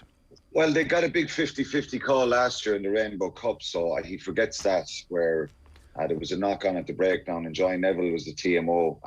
A Munster woman herself, she called against Andrew Conway's try that he scored that would have won the game for Munster. So that was a 50-50 call that, when you look back on it, it came off the shin of a player, went and was given as a knock-on. So there's one example of a 50-50 call that went his way. But I understand that sometimes he's obviously feeling that these calls are going against him. Yeah, he would have had arguments up in the sports ground at the end where Munster were down to 13 men and they nearly won that game. So these things balance themselves out a bit. I don't agree that all these 50-50 calls are going against Connacht. As I said, if for anyone that watches the game back, and when they watch the game back themselves, there was a couple of decisions that both sides got away with. And I thought some of the refereeing was, particularly around the breakground. Now, it was a very difficult situation for Chris Busby. Me being a Munster man, obviously I was hoping Munster would win, but there's situations there for both sides. I think Connacht were fortunate for Paul Boyle's try when Chris Cloete and Tyburn were penalised close to the line.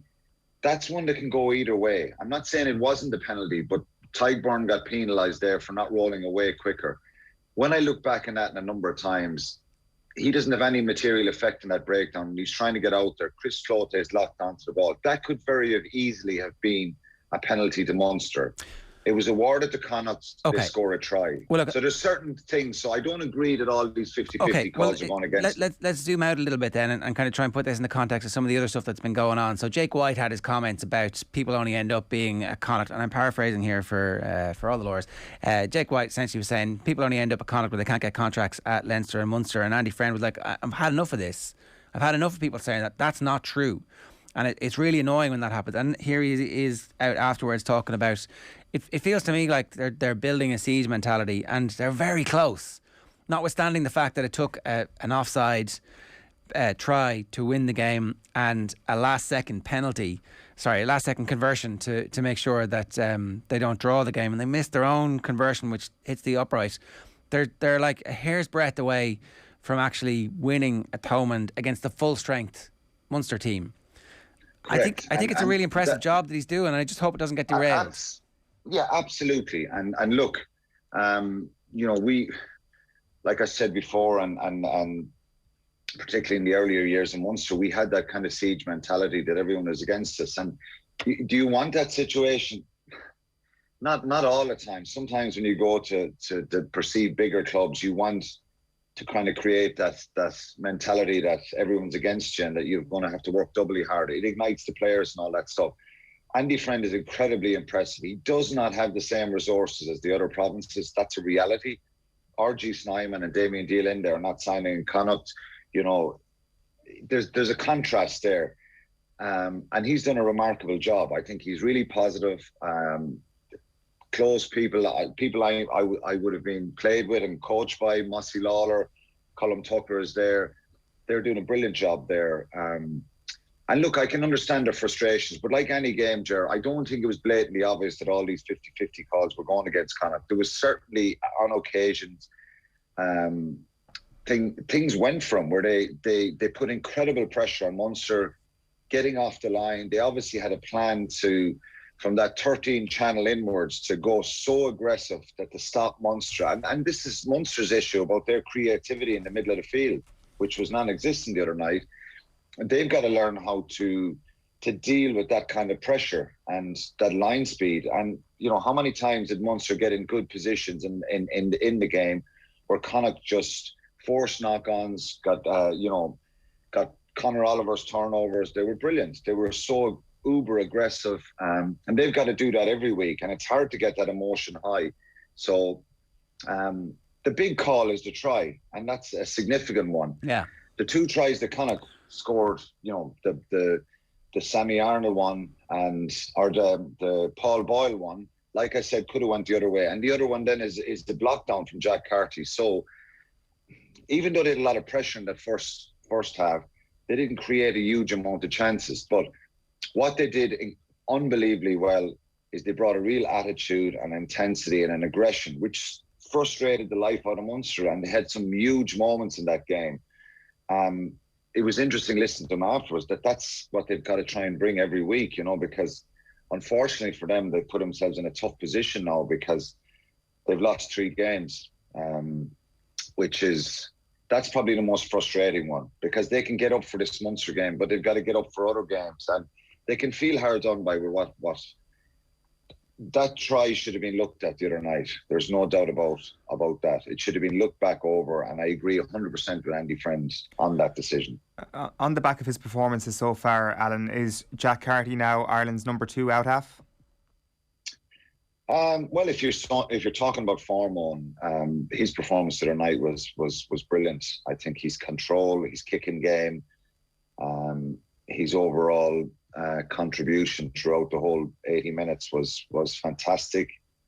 The conversion, Paul Boyle's conversion from that try was obviously it was obviously disappointing. That would be disappointing for any kicker to miss. They want to get 100% all of them, but he looks full of confidence. He looks full of energy, and he was controlled and measured. And I think the performance the other night would certainly warrant him being in the squad on Wednesday when Andy Farrell announces it. I should have asked, should he be Ireland's number 2 out half rather than will he? Because there's obviously been a little bit of a hesitation to include him in squads over the last little while. Do you think that's still just the hangover from the World Cup, or what do you put that down to?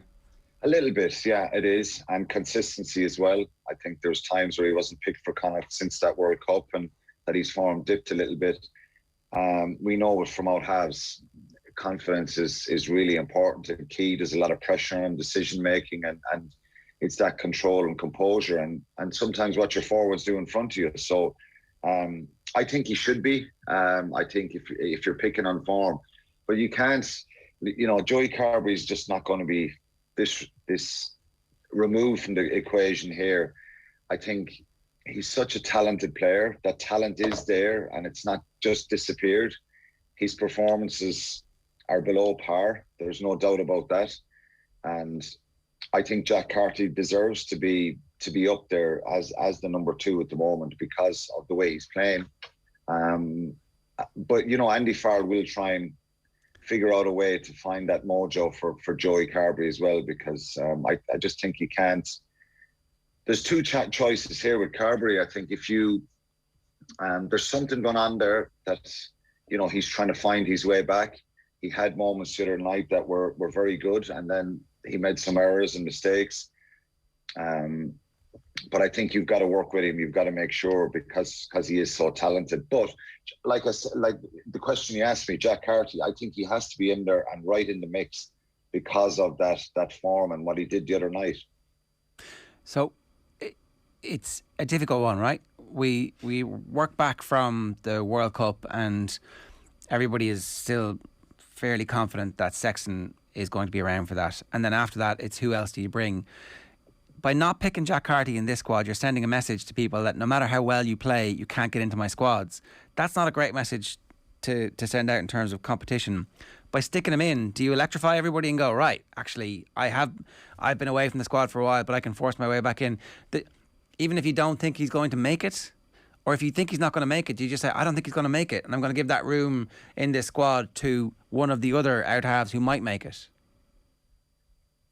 Again, that's a difficult one, Ger. It just depends what way Andy Farrell, Mike Cass, and what they think. Do they think? And there's still question marks about Jack Carty. Is he good enough to play at that level? Can he bring that consistency? Can he bring that presence? Okay, say they think he isn't, right? So you need to tell everybody that. You're only picking a guy then for the sake of it that he's had a run of form. Well, let's picking look him back at the game. So okay, but hang on, sorry, I want to follow that bit through. Let me follow that bit through, right? Because if you're picking him so that everybody else in the Irish rugby setup knows that if you play well, we will reward you, right?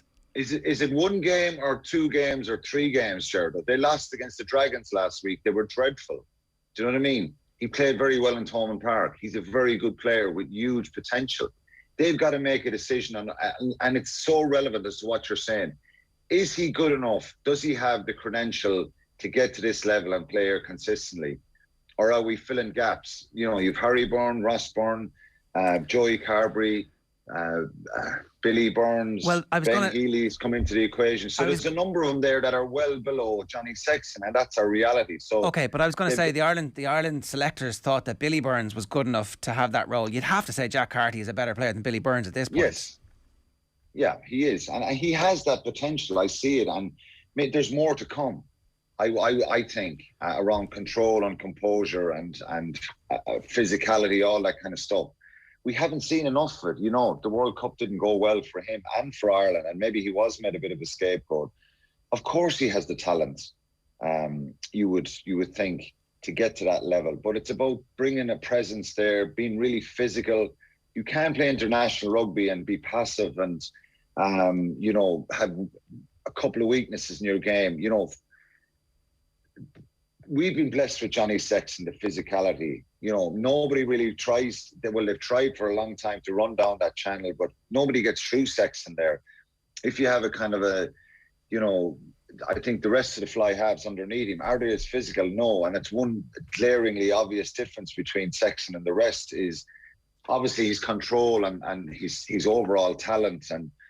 But I think physically, there's a difference between all of them and that defensive channel. So, look, he maybe does need to get a run, and maybe November, do you throw him in against the All Blacks? Do you have him on the bench? Well, if he's good enough and they feel he's good enough, and they play again next week, so he's got to back it up with a big performance. And Connacht need a win next week, so it's about getting some big performances, and that's the key to it. But look, I think he should be in the squad. We can debate the ifs and buts about so many different moving parts about who's behind Sexton, what their strengths, what their weaknesses are. I think Johnny Sexton is probably the most complete 10, and he's proven that.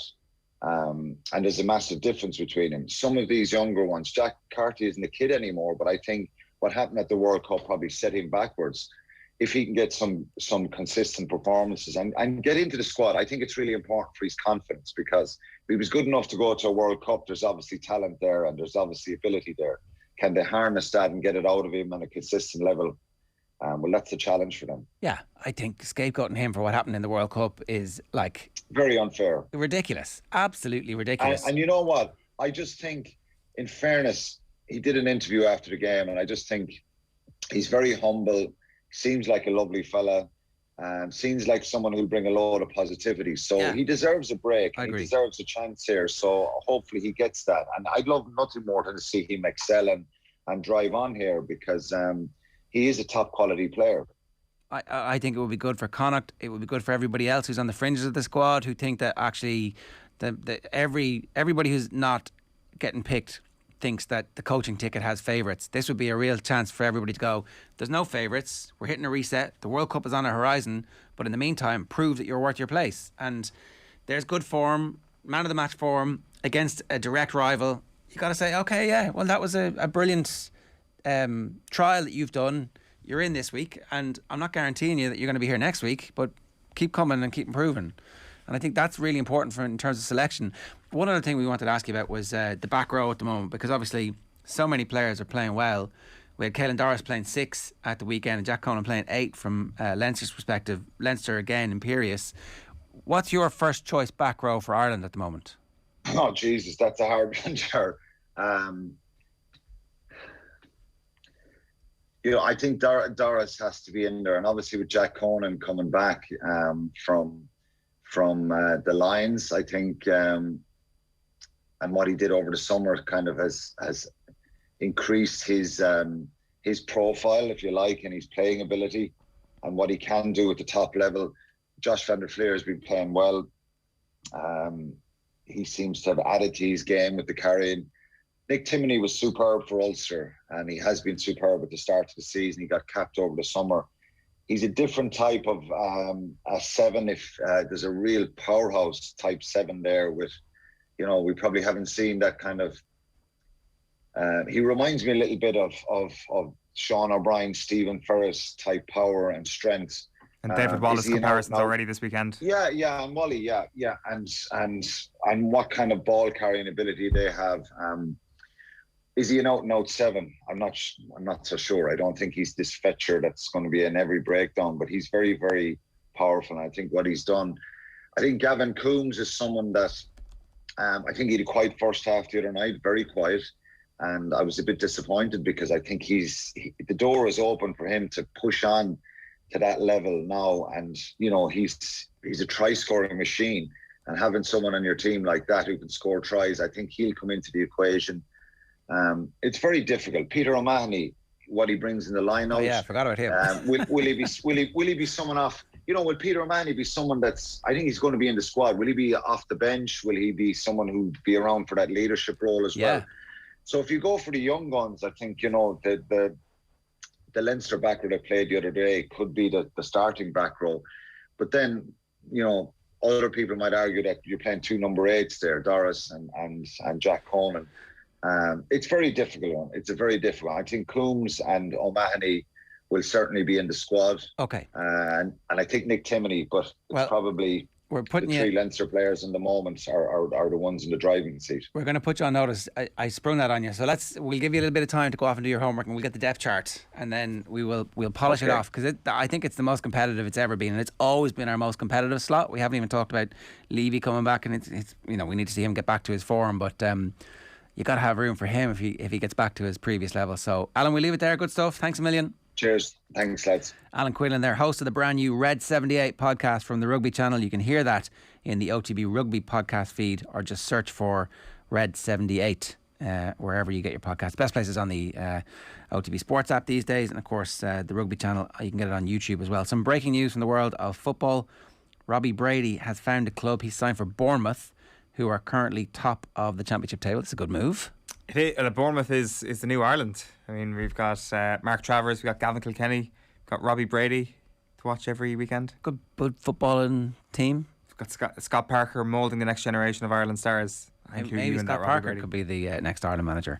Right, 087 180 180 is the WhatsApp number. If you want to get in touch, you can always listen to OTB Sports Radio today. OTB Gold today is Colm Cooper at 1 o'clock. We've got State of the Union with Keith Wood at 3. The Classic is a documentary about Ken Doherty. OTB Gold is Brian O'Driscoll meeting Ethan Asewa. And tonight, obviously, the show is live from 7 o'clock. We're going to take a quick break and then we're back speaking with Michael Reynolds, who's the CEO of Leinster GAA. Stay tuned.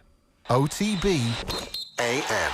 This is OTB Sports Radio. The Football Pod with Paddy and Andy, our new weekly Gaelic football show with Paddy Andrews and Andy Moore. For me, footwork has been something that's got me out of trouble on more than one occasion on and off the pitch, so I'll go with that one.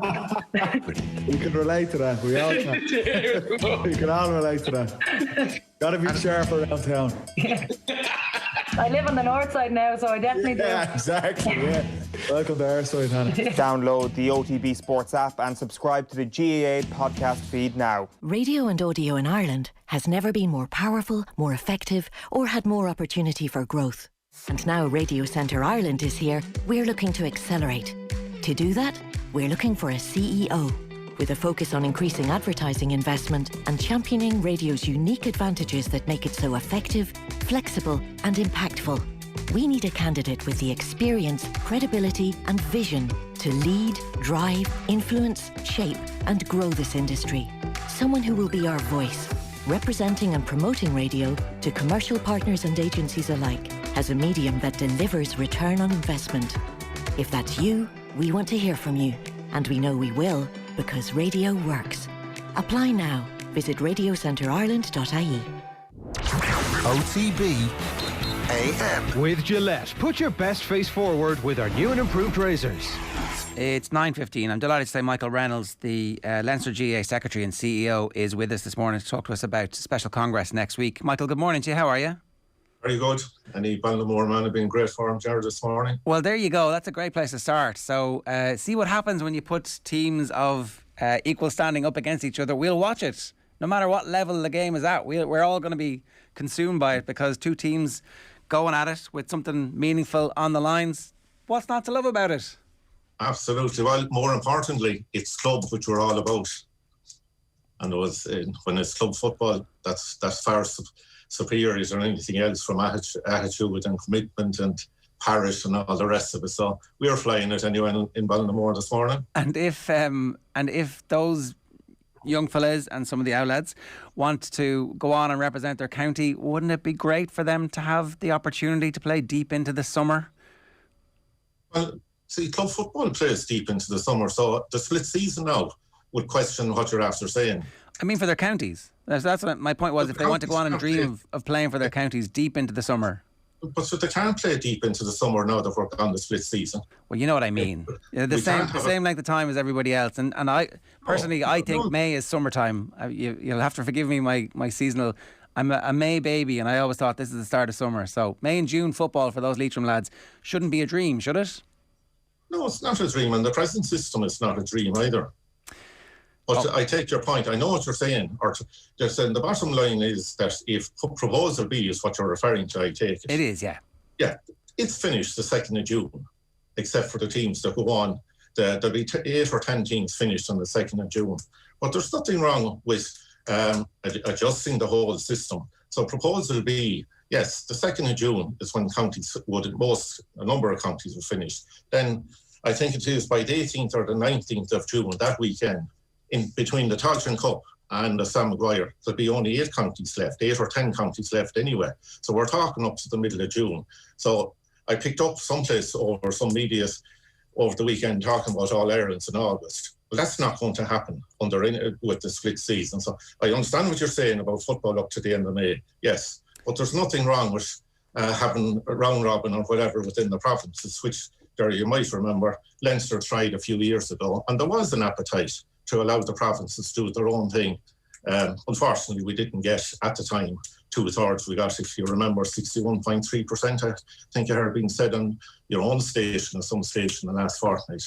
So, there's ways and means. Yes, change is coming. There's no doubt about it. It's how that change comes is the question. I suppose from just to tease out that point a bit, and without the Leitrim aspect to it, but if you talk to inter-county managers of the teams who go out in the current system early in the year, they're left on the sidelines watching as the best counties get to keep their players together for longer and therefore build more team spirit, camaraderie, a deeper understanding of the tactics. The strength and conditioning continues, and that's where the big quantum leaps come from. Under Proposal B, what you would get is at least everybody would get the vast majority of the season together the same, and they would be able to build programs into the future. What is generally the issue that the Leinster Council would have with Proposal B? Proposal B reduces the importance of the provincial championships. There's no two ways about it. If there was a connection between the championships, the provincial champions as is, and with the All Ireland or Sam Maguire series, then might look at it somewhat differently. But to be starting your championship, which has other issues anyway, even if there was a connection, starting your championship in the last Sunday of January, the number of games, and I'm not terribly sure if all managers would come back in a couple of months and say their panel depth. Like, it would be a very interesting exercise to do over the last year or two on the list given to the referee. How many actual players off a panel get game time? So there's a two-way process there. The other point I would make, if the championship starts at the end of January, I'd love to see managers facing up to the fact, particularly the smaller counties, for want of a better description, the Leithrams, the Carlows, the Wicklow, if some of their very good players are tied up in another championship at that time, I just wonder how the reaction there would be, i.e. Sigerson. You're talking about for the provincial competitions under Proposal B, so the first round of that would be the end of January. I haven't seen where Sigerson would fit in. I don't know what date it would be in under the new calendar in the split season. I don't think it's been finalised yet, has it? Well, it'll be semi-finals and final will be February. Definitely. Is that guaranteed? Is that and is that forever, or is that in year one? Well, I would never say for never, because in fairness, and while the GAA is accused at times, and we are slow at times, there's been a lot of changes in the last few years in different aspects. Therefore, none of us could say for definite. Okay. To say that it's for definite. But at the moment, well, can we go back to the break between the Leinster Championship and the All Ireland Series? How well do you think the Leinster Football Championship is working at the moment, Michael? Well, obviously no more than the hurling a few years ago when Kilkenny dominated, and there was times where people said, oh God, if Kilkenny had two teams, the two of them probably get to the final. We're in the same position with Dublin. And take Dublin out of the equation. Quite a number of our games, a lot of the games are, like yesterday, exciting. We can't take Dublin out of the equation. I mean, loads of us think we should split Dublin, but that's not going to happen. So we can't really take Dublin out of the equation. That's the reality. Yeah, but who said they were taking Dublin out of the equation? I didn't. You said take Dublin out of the equation, and the rest of the championship is full of exciting games. Yeah, but you didn't let me finish my point. So either I finish my point. Fair enough. I won't interrupt you. Go on ahead. Yeah, I don't want to be misrepresented now on this. I just made the point, with the exception, and put it another way then, with the exception of the Dublin games, some of them, this year was close enough in a number of them. Yes, with some exciting games. Yes, anyone would say Dublin raised the bar, and we have issues with the championship, which we went to set about a number of years ago to address, and we got 61.3% in Congress, right? Now, no matter what system you bring in, there should be a club, like as Ballygunner, 8 in a row in Waterford, Portlaoise here and Laois, so many in a row.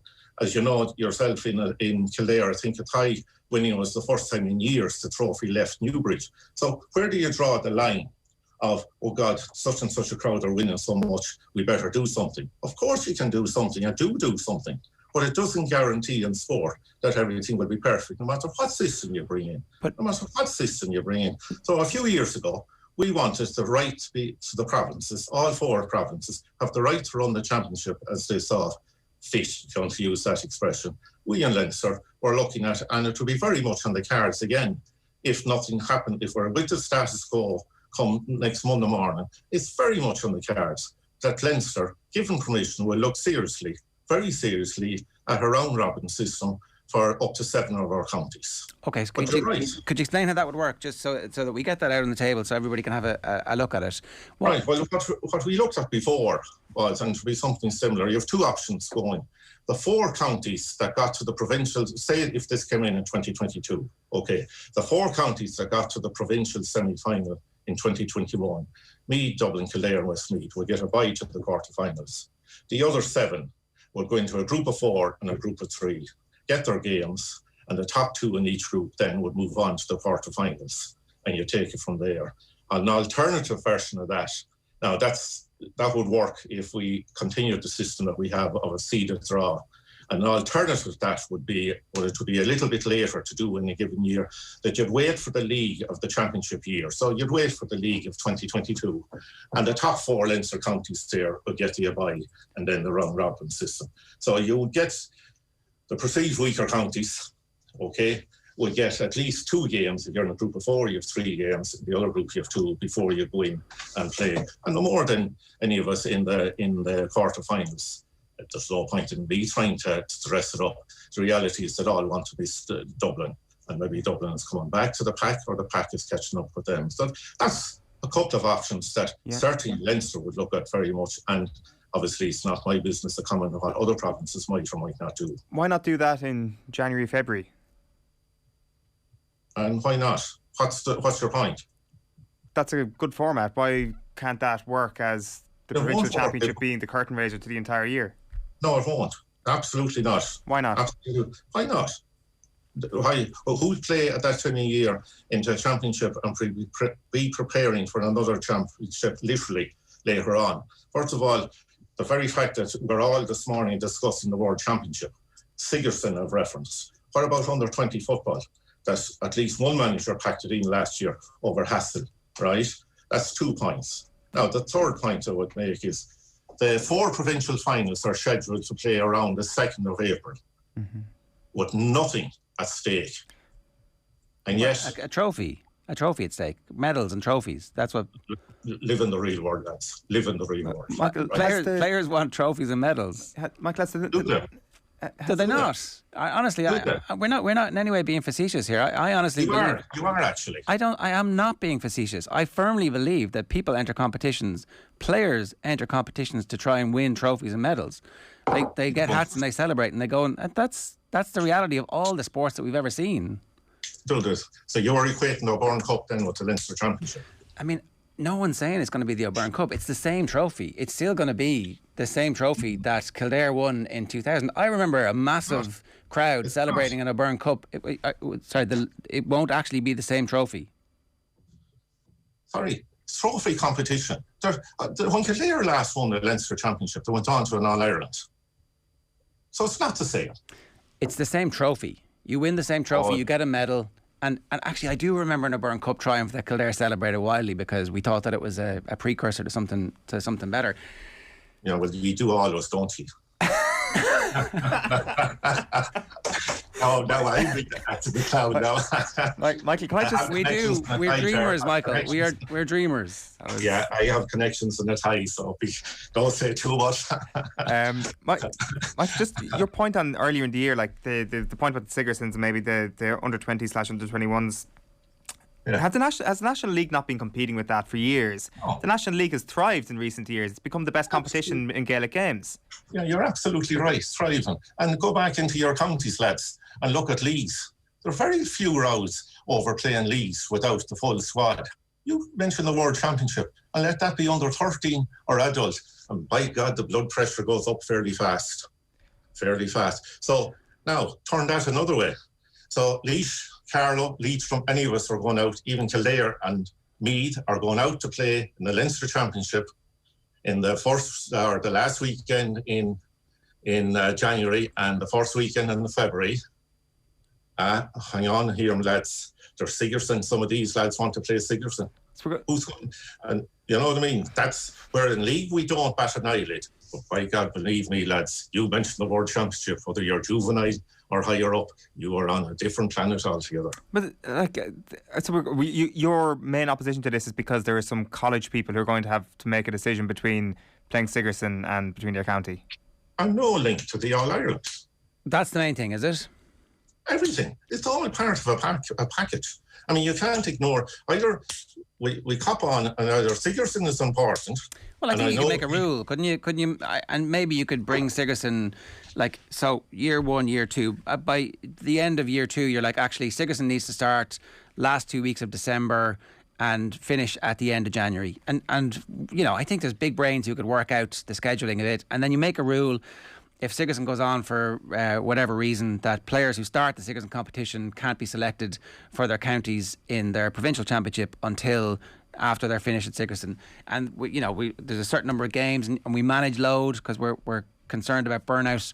I think we've done a lot of work with bringing the under-17 championship so that there's less call on those players who are 18, 19 now. Yeah, I wish you the best of luck bringing in that rule, considering that managers and others don't even obey COVID regulations that we found out last January and the closed season. I wish you the best of luck on that one. Well, and I back it.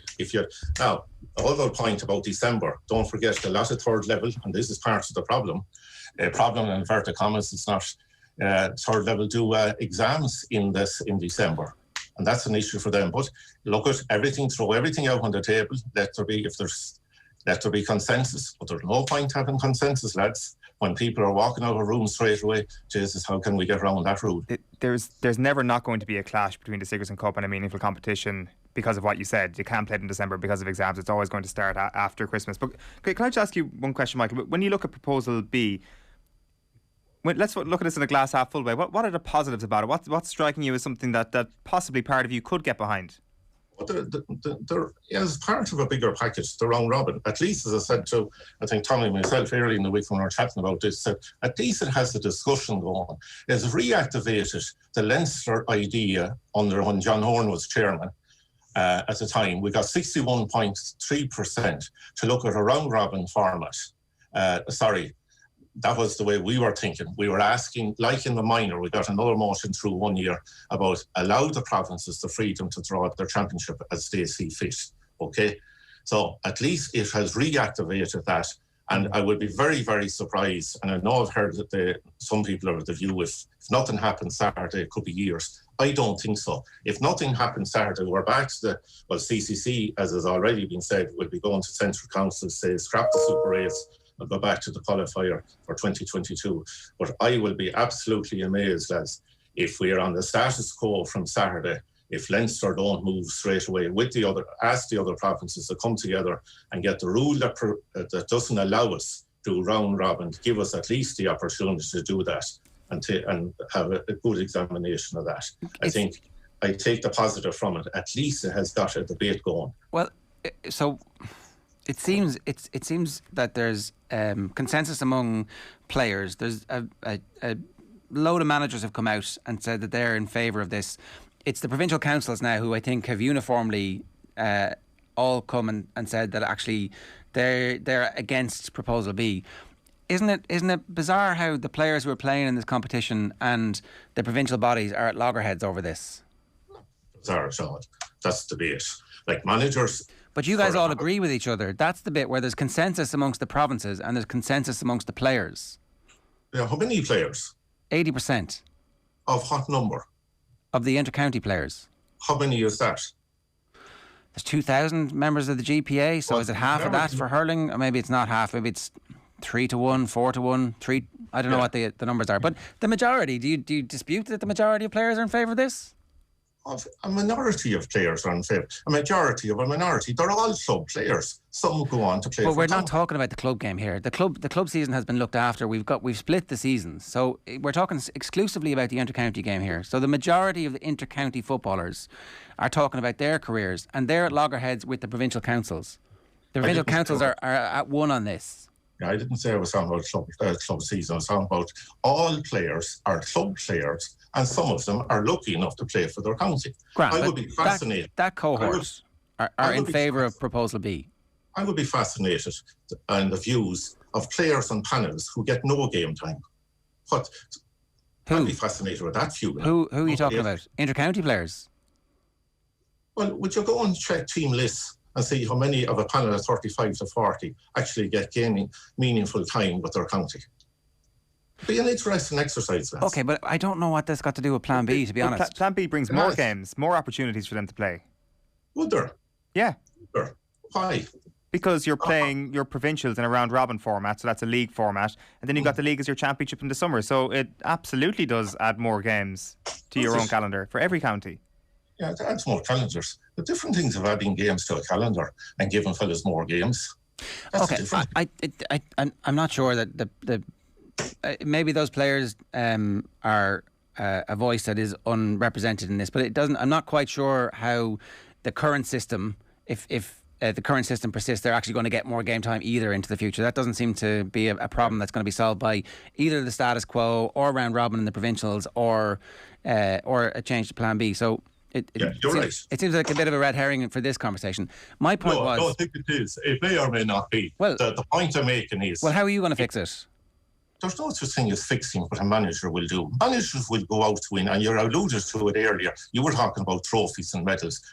Everybody goes out to win. The only time now, if Proposal B is passed, that county managers, to be fair to them, particularly people coming in for their first year, can try out players in inverted commas, give fellas a run, pick up new players, will be in what we all call the provincial championships starting at the end of January. We had the O'Byrne Cup, the FBD, the McGrath and the McKenna Cup. That was a ground for them to try out players. And to be fair to them, now that they are not there, it's all very fine for me on one side of the table to be making the point, but you have to look at their side now and again at least and say, right, how are they going to try out new players other than in the provincial championships? And straight away, that reduces the competitive nature of the championship potentially. But the fundamental flaw in Proposal B is that there is no link between the provincial championship and the Sam Maguire.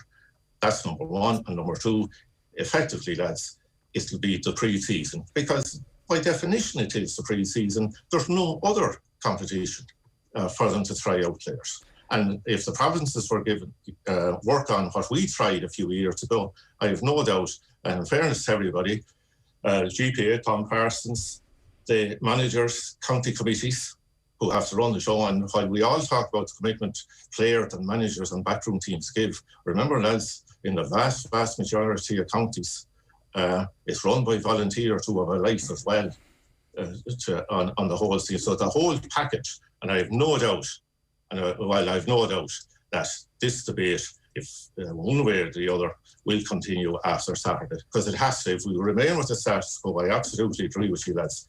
The status quo has to change to some extent. But you're baking in the power base of the provinces by giving them the power to run the series, even though it actually ends up not giving us the best teams playing against each other, except in All-Ireland quarterfinals, which have been blowouts in recent years, and it's adding an extra 2 games maybe to the Leitrim's of this world or the Longfords of this world before then eventually they get offered up for a sacrifice to one of the bigger teams, which is essentially a warm-up game for them before they get into the period. It doesn't really seem like we're using the available resources in the best way. It's like, I don't really understand it, Michael. Well, I don't understand the point of view that you're coming with, because if you have a round robin as suggested and proposed, it'll be the hammering's going to happen unless the stronger counties put out second teams. Straight away then. So that's at the start of the year, and the 7 games that every team will play. So every team will have the same amount of games in the best weather of the year that the inter-county season will be played in, and over those 7 games, Carlow and Leitrim and Longford and Offaly and whoever else are in that Division 3 and Division 4 at the moment will have the opportunity to grow partnerships, to continue the strength and conditioning, to get coaching, to get videotape, to get analysis done, to become better footballers, and I would argue to fill out your provincial grounds in a weekly basis, bringing a carnival to towns that are not getting games at the moment that are in any way meaningful. I don't understand why that part of the whole discussion hasn't really happened, and I don't know. And I don't understand how you can talk about carnival atmosphere in February and March, irrespective of what type of competition. But I'm talking April and May. But you're talking about the provincial championships. No, I wasn't. I was talking about the 7 games. I specifically said the 7 games. My brief is talking with provincial championships. Okay, but in Proposal B, right, I understand. So the provincial championships are hugely important to you guys. One last aspect of this, and I know we've gone over time here. the provincial councils have all become very associated with the provincial competitions, but actually the work that you guys do is way more than that. With Michael Duggan on singing the praises of the Leinster Council and the incredible work that you do in funding games promotion officers, games development officers, and sometimes I'm a bit fuzzy myself on the difference between those. But like for me, that's actually where the most important work that you guys do is. It's not just the competition and the handing over of the trophy and all that kind of stuff, which I think will actually. The importance of those competitions will, conversely, and I know you think it's ludicrous, but suddenly the Leinster Championship might be competitive if it was played in February and March. You might have a chance of bringing Dublin down to Carlow in a game where, 99 times out of 100 they're going to win by 10 to 15 points. But that 100th time, the magic of the FA Cup might happen. And I actually think the provincial councils have missed a trick here by not telling us all that actually... If Croke Park was to support the provincial councils as a form of local government and devolve power to them, then maybe we might have a solution to this. I don't know. You're talking about the FA Cup, the magic. What about Carlow versus Kildare? What about Longford versus Meath? What about Westmeath versus Dublin? All in the last number of years. Like it does happen. What about Leitrim? There, I mentioned it, going back, it's 25 years now. Yeah, but they got hammered on national television this year. Like, the only time we see Leitrim anymore is when Mayo are enough of a draw against them and Mayo will beat them 30 points. Like, you can't imagine those lads playing yesterday want to play on TV in a game that's competitive, and then next summer, Andy Moore has to try and convince them if they get drawn against Mayo in the first round of the championship. Don't worry, we'll be able to put in a performance. It'll be grand. But actually, the whole season is kind of what's the point, lads? Yeah, don't worry. Andy Moore will have them flying it. I wouldn't worry about Andy Moore. But he'd have a much better chance of flying it in against Division 4 opposition or Division 3 opposition. Yeah, of course they have. So that's what the Tailteann Cup is for, which we done, 20 minutes and we didn't even get around to mention it, which is probably very important. And we talk about marketing and thing and so on, promoting. I'll be very interested to see how much promotion with the GAA and the media will do on the Tailteann Cup. That's where the positivity is. And referring to the Leitrim Mayo game, yeah, it was on television. But I'm old enough now to remember we got them hammerings 30 years ago and no one gave a damn about it. Now we should give a damn about it, is my point. We should give a damn about it. We should have protected that team 30 years ago from getting those hammerings. That was wrong. No, it may or may not have been wrong. But it is wrong. Isn't it? Well, then, if it's wrong, then I'd love to see you, because I doubt if a person has yet been born to draw up a sports competition that doesn't have some hammerings in it. I mean, let's face it, it happens. But the Ulster Football Championship is supposed to be amazing. Down got absolutely annihilated this year by Donegal. Like, everybody's trying to protect the Ulster Football Championship. Antrim ritually get hammered. Fermanagh, because they have embraced the Black Death of the blanket defence, rarely get hammered. But those hammerings happen in the Ulster Football Championship, and that's supposed to be the greatest thing since sliced bread. Yeah, should that happen at every sport, Ger? I don't know what the big hang-up is about hammerings in one sport. It happens across the board.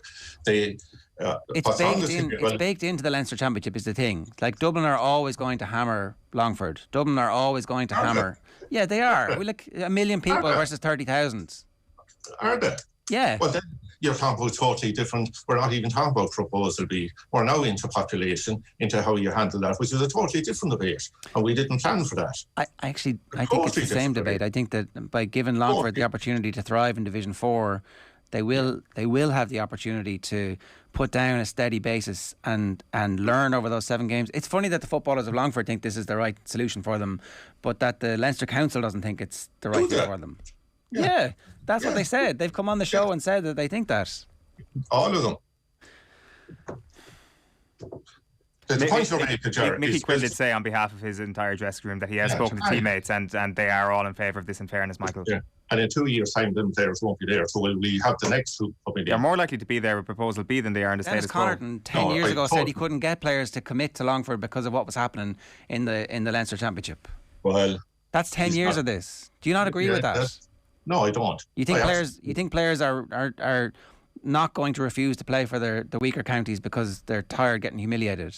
Refuse? That's an extraordinary word to use. No, it's not. That you talk to Dennis Connaughton. He said he phoned 60 people to try and fill his panel.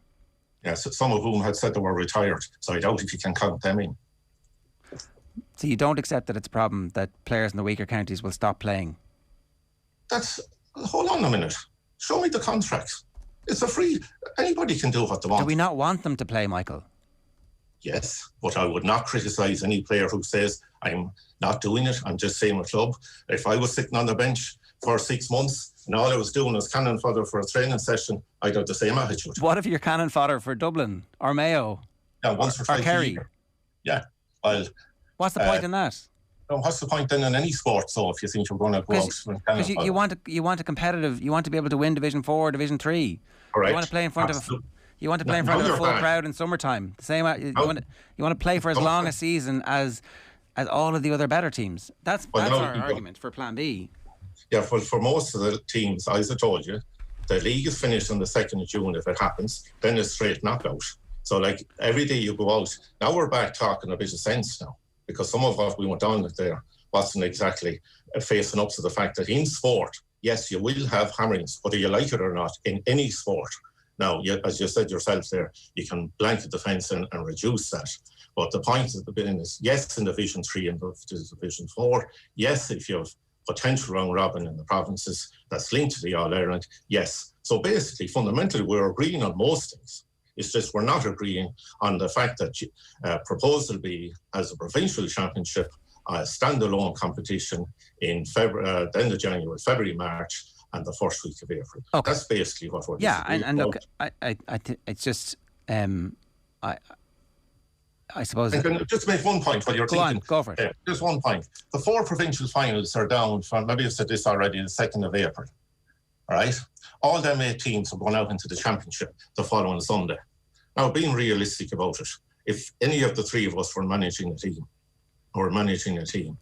I don't think that the thought would not cross their mind, Jesus lads, what's the point in putting out the best team here for this final that's going no place, where could be heading to Killarney, or you could have Tyrone coming to Meath or Kildare, or you could have in Division 4, Division 3 equally, if you lose your first match or 2, you're in bother. I mean, that is a serious risk. Well, I'd love to, if this came in for 3 years, I'd love to get in and deal with all those issues and to incentivise the teams to win those games somehow. I think that we could actually work out all of the problems in the real-time environment. My problem is you have faith that your guys are going to be able to come up with a solution immediately afterwards. I hope you're right. I really do hope you're right, because I think the game is broken at the moment in terms of being able to track the best players in most counties outside the top 5 to play.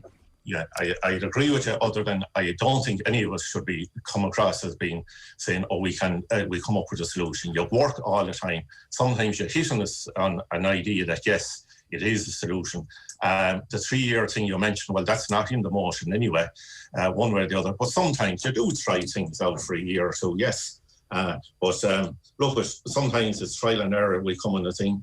Who just said, if you and I were having this, if we were having this chat 2 years ago, what has happened because of COVID, the split season, penalty shootouts, extra time, like none of us would think that was possible.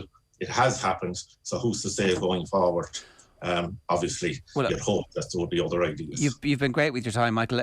Just what's your instinct on whether or not this is going to get through? How close a vote is it, or otherwise? Because it feels to me like it won't get through. But what do you think? It'll be close enough. I don't look at when you have ballots or secret ballots or whatever. You can never. I think it'd be very tight. But the one thing, and I'd be very, very disappointed if we were talking again, you say, by the way, you did make a comment on our show that it has triggered debate. Something will be done in the next 12 months. And I don't mean something pushing it off if it doesn't get through. I mean that realistically, I'd be very disappointed when I'm talking to you in 12 months' time, and that the provinces didn't do something to change the formats, at least in some of us. Okay. Michael, good stuff. Thanks a million. Great support. Thanks for coming on. Cheers. Michael Reynolds there, the Leinster GAA Secretary and CEO. We went over a bit on that, but obviously we've been covering Special Congress all month here across OTB. You can listen to it on our podcast channel if you subscribe to Gaelic Football, and you can also find our future Gaelic Football playlist on YouTube. That's the best place to get that. A reminder, tomorrow morning we're live as always from 7:30. We're talking to Galway star Shane Walsh. There's football with Kathleen McNamee and Graham Hunter, getting stuck into the debate again about the future of Gaelic football. Right now, some Peter Schmeichel goodness, talking to John Duggan. Enjoy. Our next guest, one of the greatest goalkeepers to ever play football, 5 Premier League titles, 3 FA Cups, a League Cup, a Champions League with Manchester United, a Portuguese title, a Danish title, a European Championship with Denmark. Peter Schmeichel, you're very welcome. Thank you very much. Nice to be here. This is the book, and it's called One, and it's your autobiography, which is out now. Tell us why you decided to get involved in this book. It started about 6-7 years ago. I went through some life changes. I left my ex-wife, was planning on moving back to England, and there's a lot of things I wanted to change in my life. And then out of the blue, I met Laura, which I'm married, happily married to now, and it kind of just completely took my life in a different direction. And it was kind of the first time in my life where things really, really changed. And I started to look back at, or started to think about who that person was, what came to think about how could I, when I was so young, 8-9 years of age, how could I say and be so specific about wanting to play for Denmark, wanting to play for Manchester United, wanted to win the FA Cup at Wembley with Manchester United, and then go out there and achieve that. So I was in this process of, changing direction, and all this came up. So Jonathan Northcroft, who has written this book with me, who's absolutely fantastic, the way he's done that. I met up with him, asked him if he would do the book, write the book, but not for publishing, just for me, just so I could see the book before and decide, was it a book that I would put out there? And, he agreed to do that, and there were certain things I had to do, take my father to Poland, see, go through all of his background, his whole upbringing, see the places, and unfortunately he was not well enough at any point to take that trip with me, and he passed away, and then I kind of put the whole idea about this book on the back burner, and then COVID came, the lockdown, and I found myself having absolutely nothing to do, waking up in the morning thinking, what's going to happen today? Everything was shut, I just sat there in the house, and I spoke to Jonathan and I said, maybe this is the time. So we've spent lockdown doing this, and it was brilliant to have that, and it's been a brilliant journey for me as well to do something which I've never ever really done before. Look back and try to find answers and just have a really good look at myself. When I started reading it, Peter, I learned things I didn't know. That it starts the book with a detail of your grandparents in Poland, both perished in World War II. Yeah. Well, my father was born in Poland by Polish parents. He's born in 1933, and as we all know, that Germany invaded Poland in 1939, so he was 6. His father was enlisted, and his barracks, which was in Gdansk, it was called Danzig back then, got hit by, I don't know if the first ever bomb, but it was on the first day, and he got very, very badly injured and kind of disappeared. He was in hospital, and the next day they were going to go and see him, and everyone's gone. Patients, doctors, nurses, nobody there. So they never really found out precisely what happened, but he was so badly hurt, so it was a given that he'd passed away. And then my grandmother, so my father's mother, she started to work with the resistance. And when Poland was divided into, or Europe was divided into east and west, Poland was on the east, not belonging to, but controlled by the Russians, and they rounded up everybody they deemed to be an enemy of Russia or the state, or could be a problem. And in there was all the people who had worked for the resistance. So they literally knocked on the door, took her away in front of the 4 kids. So this would have been in 1945. And they never found out. Well, they did, but for many, many years, more than 50 years, never found out what happened to her. So not the best childhood, and of course very, very traumatic experiences. Something that also followed my father's life and his being and his behaviors, and which is also something that I'm touching on in the book. Absolutely. Your mother was a nurse and he was a piano player, and they eventually settled in Copenhagen. And what's interesting, Peter, and is different to today, is that when you were starting your football career as a young professional, you had a lot of odd jobs, you had a lot of different jobs to keep yourself going, and you're quite self-reliant. Yes, but it was a very, very different time. So if you think, I'm now 57, so that would have been, nearly 40 years ago. And we hardly had any paid football. We did have professional sport, but it was very sort of semi-professional. So you still, even though you got paid a little bit to play your sport, you still had to have a job in order to make ends meet. I did all kinds of jobs, which I'm so happy with today, because I know all of this looking back. So that part of my life where I had to do jobs like I say normal people.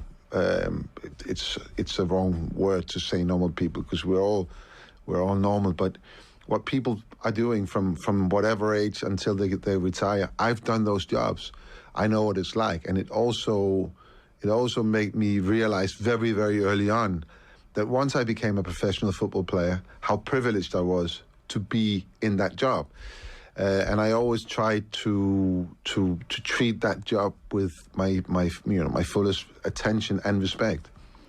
Was there a mindset change with you, Peter? Because I'm reading in the book that you were quite nervous at times. You were playing for Brombu and playing Porto in the European Cup, versus when you went then, contrasting that when you arrived at Man United in the early 1990s, where you were quite dominating. You were quite, I don't know if the word is right, but arrogant, if that's the right word. I use that word about myself in the book. So what happened to your mindset that changed that? Well, I was never nervous playing for Brombu. I never got to that. But the club that I left, I was semi-professional for another Copenhagen club called Hvidovre. Our home games, just to give an example, was Sunday night, 7 o'clock. I left work like 3-4 o'clock on a Friday, and all I could think about was this game. So that would be nearly 2 days away, and I was so nervous, really, really nervous, and it was eating me up. All the way up until the point where I started my warm-up. Then it disappeared, and I was all right in the matches. But the build-up was just, so when I left and joined Bromby, my first game was, so I left and joined Bromby on January the 1st, 1987. So we played calendar years back then, so that's why it was that date. My first game would be what is now the Champions League, but the quarterfinal in the old Champions Cup. And that was, but the first game was an away game at Porto against FC Porto. And, so many new things for me there. It's just a simple fact that the bus had a police escort. And the way that we were driving with this police escort, just throwing the cars out to the side and, speeding down the middle of the road. And I was so scared. I mean, I really, really didn't want the bus to crash. But there was a voice inside of me, because I was nervous about the game, saying, please crash, so we don't have to play this game. I was so nervous. I got to the stadium. I didn't go up and see the pitch with my teammates. I got myself changed, and on the way up to the warm-up, which from the dressing room, you had to sort of go on the knees underneath the pitch. There was a tunnel. It would have been about maybe 40 yards long. And halfway there, I stopped, and I'm saying to myself, why are you nervous? This is what you've been dreaming about every night since you were a small child. The big games with loads of people in seats watching you, massive attention, the highest, level of European football. So why are you nervous? Why are you not enjoying this? And something inside of me made me forget about nerves. Just cleared it completely out. It never ever came back. I was never nervous before a game again. Never nervous in games. It was the first game of with so many people in the seats and at that level, and I enjoyed, even though we lost that game 1-0 and drew the second 1-1 in Copenhagen. We competed with the eventual winners of the Champions Cup, or whatever it was called back then. There was no reason for me not to enjoy that, and I've done that ever since. It was an incredible journey at Manchester United, which was a club Alex Ferguson brought you to. If you could just sum it up in one attribute that he had, what was his best attribute? just one, Peter, if you can just distill it into one thing. It's one of those things I really don't like doing, talking in headlines, because that's what it's going to be. A lot of people are talking about Sir Alex in headlines, hairdryer as one of them. Is that not the accurate portrayal then? I don't think it is. People who knows him would never use that as the first word when they're talking about him. He's a fantastic person, really is a fantastic person. He's a big person. He's someone who he knows the way that he wants to go, but he's never closed the shot to other ideas. He is big enough to have other big personalities in there. We think about Cantona, Rory, Brian Robson, people who have another idea about life as to maybe the guy next to you, or think in a different way. But what they can do on the pitch, because they are like that, is very, very valuable if it's managed correctly by someone who can handle that. And there's been a lot of managers in the world that could not handle those kind of characters. Could he handle being challenged? Oh yeah, absolutely, yes. Absolutely. But this is it. I know there's an example in the book. I know where you're going with this. And there's always a wrong time for the wrong thing, and that was it. That's the example in there. But yes, of course. And sometimes he was looking for it. He was looking for that, being challenged, because when people challenged him or the way we played, or what something he said, or something after a game, he then had it confirmed that person cared. And that was the most important thing for him, that people cared about what they're doing on the pitch, that they knew they were playing for Manchester United, and you have to give everything that you have. Every little ounce of whatever energy you have had to be challenged into those 90 minutes. OTB AM. With Gillette, put your best face forward with our new and improved razors.